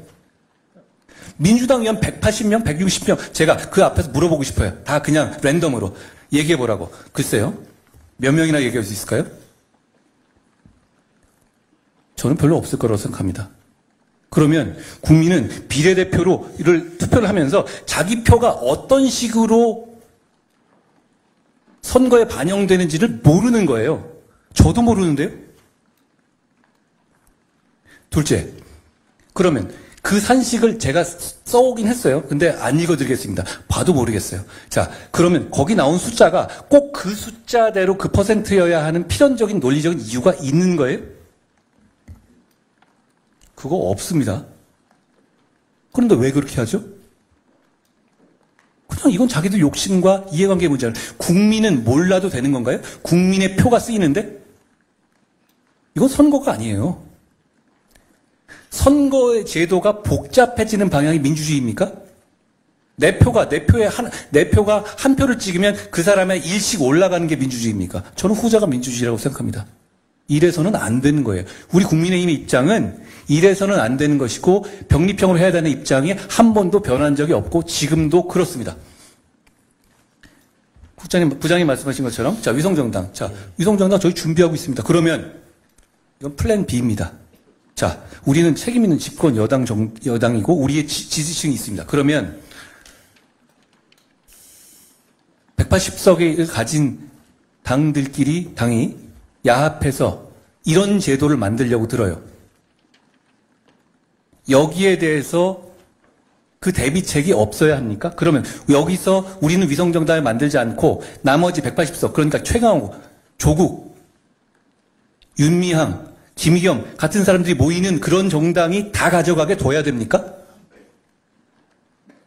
그건 책임 있는 정당의 자세가 아닙니다. 저는 이 부분에 대해서, 이 준비하는 것에 대해서 우리 당직자한테 얘기했어요.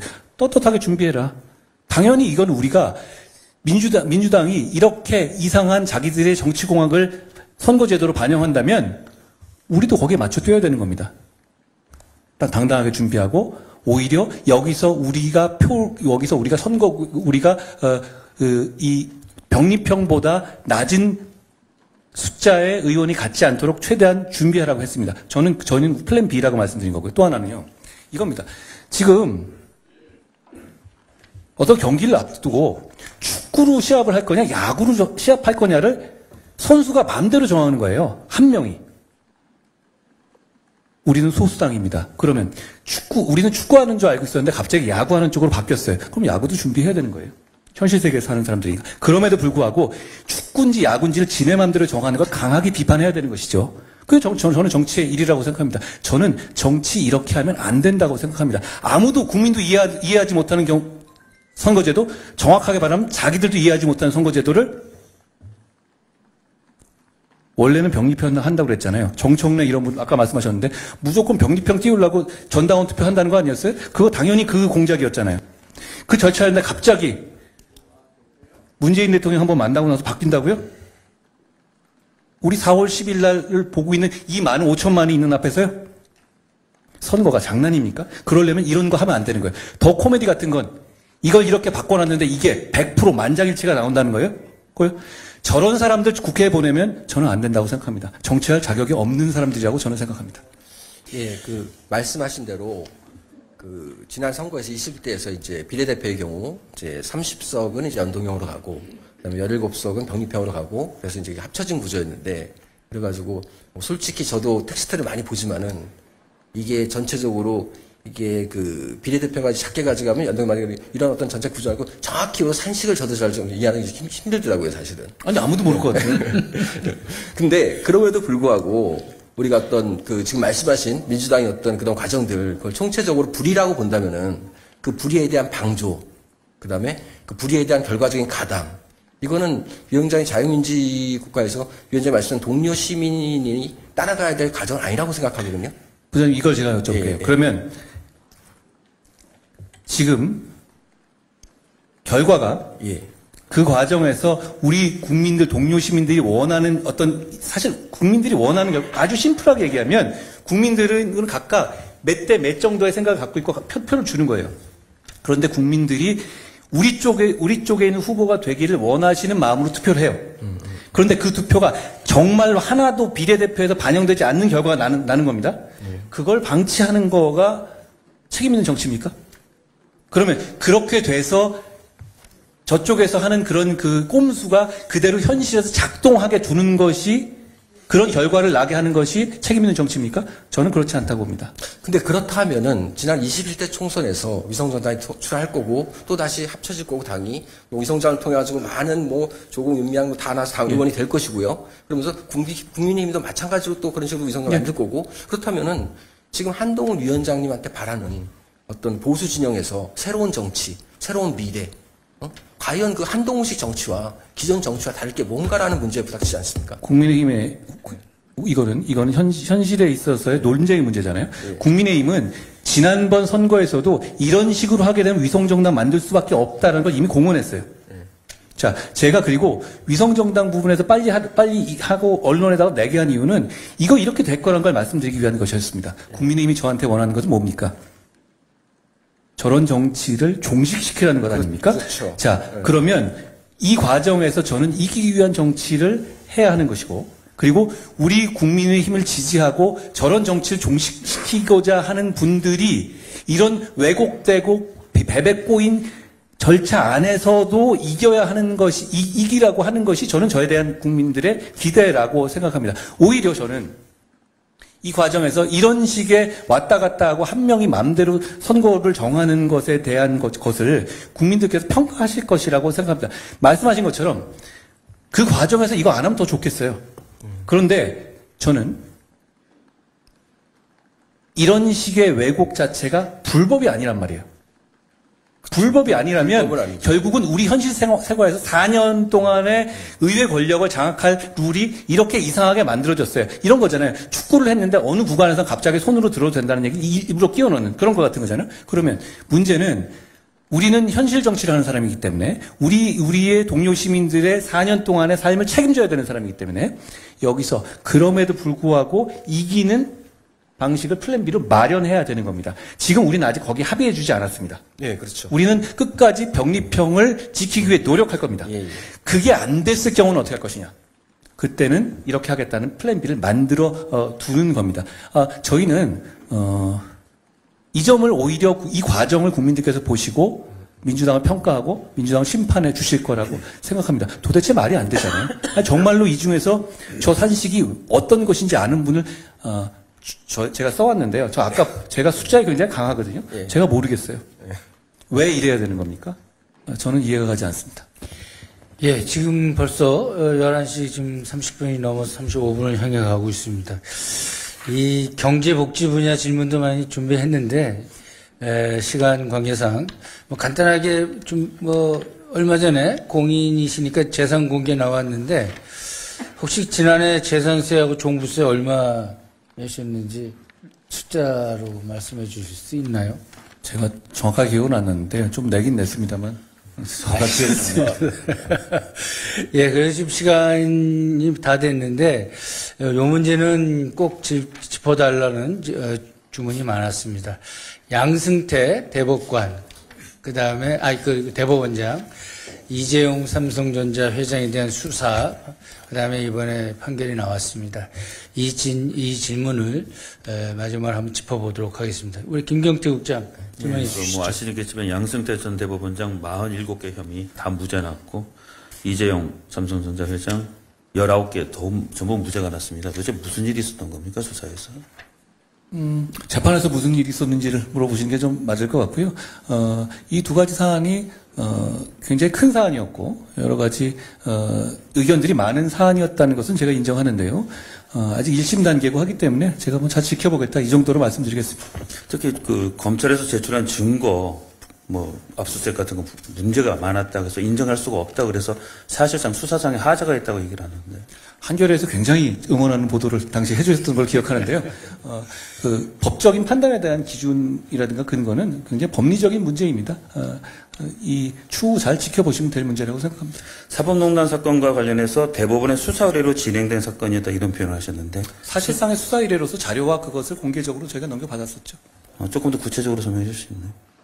이미 있었던 이야기고 많이 보도하셨으니까 아시겠습니다만 당시에 대법원에서 대법원의 내부 자료를 스스로 검색해서 추출한 자료를 문제 있는 자료들을 수사하고 있는 수사 당국에 제출을 했던 사안이었고 그런 걸로 촉발된 사안이다라고 말씀드린 것처럼 굉장히 여러 가지 의견이 있을 수 있는 사안입니다. 재판에 대해서 어느 정도의 개입이 어디까지 단죄될 수 있는가라는 문제고, 그리고 그게 전례가 없었던 사안이기 때문에 여러 가지 의견이 있을 수 있고 평가가 있을 수 있다고 생각합니다. 그 서초동 얘기가 나서 마지막으로 좀 서초동에 한 몇 년 근무하신 거죠 지금까지?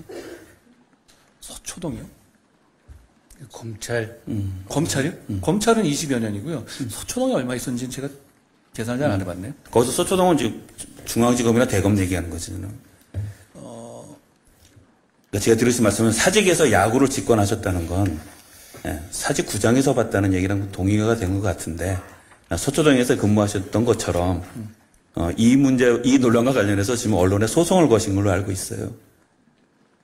소송을 걸었다고요, 저희가? 그러니까 지금 그게 아마 저거 아닌가요? 중재위 같은 거 아닌가요? 네, 그러니까 법적인 이제 대응을 하신 걸로 알고 있는데, 이건 우리가 서초동 하면은 검찰청을 얘기하는 것처럼 이걸 굳이 여당 대표가 또 젊은 정치인이 이런 문제를 제기할 필요가 있을까 하는 지적이 있는데, 소치하셔야 되는 건 뭡니까? 언론에 대한 대응에 대한 질문으로 그렇죠. 이해하는데요. 저는 언론에 대해서 대단히 존중하는 입장입니다. 그러니까 제가 다른 이재명 대표나 다른 정치인과 달리 저는 어떤 질문이라도 피하고 있지 않고 그리고 그게 제가 이제 말하는 과정에서 빌미를 줄 수 있다는 것도 저를 알고 있는데 저는 그걸 감수해야 한다고 생각합니다. 앞으로도 그럴 겁니다. 그런데 제가 소위 말하는 그런 언론이라든가 정확하게 말하면 언론도 아니죠. 그런 식의 뭐 청담동, 제가 지금 말씀드린 건 그 청담동 루머 같은 그런 걸 얘기하는 건데요. 그런 식에 있어서 저는 공격을 굉장히 많이 당해 왔어요. 그런데 그런 식의 어떤 이 유언비어를 커뮤니티 같은 데 뿌리고 그거를 기사화하고 이런 식의 주고받기 티키타카하는 식으로 사람을 공격하고 그것을 사실 기정사실화해 버리는 식의 이런 공격에 대해서 그동안의 보수당이 대해왔던 방식이 잘못됐다고 생각합니다. 초장에 잘못된 게 있으면 분명히 문제가 있고 문제가 있는 부분에 대해서는 저는 과거랑 달리 정확하게 문제 제기를 하고 그 문제에 대해서 평가를 받아두고 이렇게 쌓아두고 가는 것이 저는 더 적절한 대응이라고 생각합니다. 제가 그 사안은 어떤지는 모르겠는데 그걸 제가 다 챙기는 건 아닙니다만 저는 기본적으로 잘못된 보도라든가 뉘앙스라든가 이런 게 있잖아요. 제목 장사를 하잖아요. 자꾸 계속 바꿔가면서 뭐 한 번에도 열댓 번씩 바꿔가잖아요. 내용은 똑같은데 그런 식으로 해서 이미지를 깎아먹으려는 식의 의도적인 보도들이 많이 있어요. 아시겠지만 그러면 그런 부분에 대해서 단호하게 문제 제기를 해두라라는 식의 지침을 제가 준 상황인데 그 사안 자체는 제가 모르겠습니다. 예. 자연스럽게 지금 그 플로어에 계신 우리 선배님들 주신 질문을 제가 대신 질문 드리겠습니다. 이게 관련된 그 질문이 마침 또 들어와 있습니다. 우리 조갑재 선배님, 이창섭 선배님, 그다음 임동건 전 서울경제신문 사장님 공이 같은 주제를 주셨는데 삼성 경영권 불법 승계 그다음에 회계 부정 사건과 관련해서 무죄 선고가 나왔는데 어쨌든 이 당시 수사 책임을 맡았던 특히 이복현 금감원장의 책임론에 대해서 여쭤보셨어요. 그리고 양승태 1심 무죄 판결에 대해서 결국 경찰이 또 항소했는데 항소 포기를 건의할 의사가 있으신지 이런 질문을 비슷하게 묻혀봤습니다. 거기에 대해서 제가 여당 대표가 그걸 건의하는 건 대단히 부적절한 것 같고요. 여러 가지 평가가 있을 수 있는 사안이다라는 말씀을 드립니다. 그렇지만 그 당시에는 아마 그 당시에 수사하는 과정에서 제가 그 사안들을 다 관여한 건 아닌데요. 다 최선을 다했던 것으로 기억합니다. 다만 그 평가가 굉장히 다양할 수 있다는 점 저는 뭐 그거는 잘 알고 있고요. 시간이 지나면서 그 평가가 더 정확해질 것이라고 생각합니다. 예. 플로어 질문 또 간단하게 6.25 참전 언론인회 회장이신 박기병 선배께서 대신 질문을 주신 건데 6.25 참전자에 대한 수당이 다른 보훈 대상자에 대한 수당보다 빈약하다. 이거에 대한 어떤 좀 이렇게 개선 용의가 있는지 여쭤보셨습니다. 꼭 그렇게 하겠습니다. 예. 그리고 우리 서옥식 선배님께서 얼마 전 아마 5.18 그 묘지 참배 요 관련해서 여쭤보신 것 같은데 북한판 국립묘지격인 애국열사능에 5.18 개입한 이런 묘비가 조성됐다는 사실이 목격됐다 하는 사실 소식이 있는데 정부는 파악하고 있는지 이런 질문을 주셨습니다. 이게 뭐 파악하고 있는 내용이 있으신지 어쩐지 궁금합니다. 5.18 민주항쟁에 대해서는 확립된 정부의 입장이 있습니다. 그리고 여러 가지 다양한 의견이 있다는 것도 제가 잘 알고 있다는 말씀을 드립니다. 예. 중앙일보 장세정 의원 오늘 오신 모양인데, 통일에 대한 입장. 최근 이제 김정은 위원장이 민족 개념 부정하고 뭐 이런 그 발언 아까 일부 언급됐지만 그런 거 관련해서 여쭤본 것 같습니다. 한동훈 위원장께서 이 통일에 대한 입장이 무엇인지 궁금해 하셨습니다. 사실 좀 우리나라의 많은 분들이 정말 통일을 원하느냐, 통일이 필요하냐, 이런데 생각에서도 통일이 필요하지 않다, 통일이 꼭 뭐 지금 상태가 우리의 부담을 좀 덜 더는 거 아니냐, 나중에라도 이런 생각을 하는 분들도 계신 것 같은데요. 저는 통일 문제에 대해서는 저는 이런 생각을 가지고 있어요. 통일이 필요하냐, 안 하냐, 이런 식의 접근이 아니라 만약에 북한이 붕괴되면 북한의 영토와 북한의 주민을 우리나라가 아니라 중국이나 러시아에서 점거하고 점령해서 영토화하는 것을 우리가 허용할 것이냐, 아니면 우리가 힘들더라도 그 부분을 우리가 가져와야 할 것이냐, 이런 판단이라고 생각합니다. 저는 이 관점에서 생각한다면 통일은 하고 싶으냐 아니냐 선택의 문제는 아니라고 생각합니다. 그 상황이 오게 되면 우리는 반드시 북한을 우리 영토화해야 하는 것이고, 그 준비를 차분히 해야 하는 것이지 하고 싶냐 하고 싶지 않으냐 라는 문제는 아니라고 생각합니다. 저는 통일을 체계적으로 잘 준비해야 한다고 생각합니다. 예, 그 장수근 선배님께서는 아마 이게 지난 투개표 과정 부정 아마 그거 관련된 거인데 그거에 대한 의견이 있는지만 여쭤보셨어요. 이건 특별히 답을 그 투개표 뭐 과정에 대한 제가 말씀드리죠. 투표 과정에 대해서 여러 가지 의견이 있으신데 저는 그것을 이렇게 이해합니다. 선거의 공정성에 대한 강한 열망이 있는 것이죠. 우리 국민들이. 저는 그 선거의 공정성이 정말로 중요하다고 생각합니다. 지난 선거 과정에서 소쿠리 이 문제 같은 선거 관리에서의 부실함이 분명히 있었고, 그리고 최근에 국정원의 이 조사 결과 선관위의 해킹 가능성 등 여러 가지 문제점이 사실 드러나 있습니다. 그렇다면 우리가 해야 될 일은 4월 10일 선거에서 선거의 공정성을 담보할 수 있는 제도를 최대한 실현하는 것입니다. 이미 수개표 병행은 정해진 상태입니다. 그리고 이 수개표의 문제는 사실 독일에서는 수개표를 하지 않는 전자개표는 위헌이라고까지 결정했던 것이니까 명분이 충분하다고 하고, 저희가 4월 10일부터는 이번 선거에 수개표가 병행될 것이라고 알고 있습니다. 그리고 투표함 이송에 있어서 경찰이 호송하게 하고, 그리고 투표 관리에 공무원이 투입되는 것 등도 진행될 것이라고 알고 있습니다. 다만 저는 한 가지만 더 꼭 돼야 된다는 것을 말씀드리고 싶은데요. 우리 법상에 사전투표 관리관이 도장을 찍게 돼 있거든요. 근데 그거를 대법원 판례하고 규칙으로 인해서 도장을 직접 안 찍어도 되는 식으로 지금 운영이 되고 있습니다. 저는 이거 실제로 도장을 꼭 찍어야 한다고 생각합니다. 이걸 못 찍을 이유도 없죠. 사전투표관리관이 그 정도 책임성 없이 사전투표를 관리해서는 안 된다고 생각하기 때문이다. 저는 이 기회를 빌어서 선관위에서 그거 반드시 해야 한다라고 촉구합니다.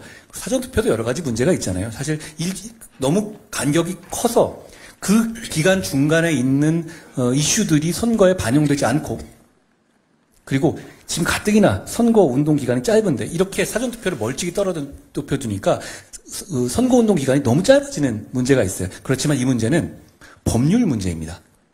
그렇기 때문에 지금 입법으로 반영할 수는 없고 사전투표의 문제에 대해서도 추후에 어떤 입법이라든가 이런 문제를 고려해야 되는 문제라고 생각합니다. 다만 지금 우리가 4월 10일 선거를 앞두고 선거의 공정성에 대한 강한 열망을 저희가 알고 있고 저희도 그 열망이 이 선거가 반드시 공정하게 치러져야 한다고 생각하기 때문에 이런 부분들이 충분히 보완되어야 한다고 생각합니다. 예, 다른 플로 질문도 있지만 이제 토론 시간이 다 됐습니다. 예정된 시간 11시 40분이었는데 조금 좀 시간이 좀 지났습니다. 그래서 토론 시간을 지키는 게 좋을 것 같습니다. 관훈 토론 올 첫 관훈 토론회를 어떻게 보셨는지 모르겠습니다. 끝까지 경청해 주신 우리 관훈 클럽의 우리 대선배님 그리고 오늘 시종일관 진지하고 어떤 진취적인 그런 답변을 해주신 우리 한동훈 위원장님께 다시 한번 진심으로 감사의 말씀을 전합니다. 저희 71대 집행부 앞으로 관훈 토론회 올 총선이 있는 해이고 정치 해인 만큼 활성화해서 더 흥미있고 시대의 화두를 던지는 그런 공간을 만들도록 노력하겠습니다. 광고처럼 들으시겠지만 이제 설 연휴가 지나고 나면 다른 당대표들의 관훈 토론도 예정되어 있음을 고지해드립니다. 시대의 화두를 공정하고 객관적으로 전하는 관훈 토론회가 되도록 더욱 노력하겠습니다. 이것으로 올 첫 관훈 토론회 마치겠습니다. 예, 감사합니다.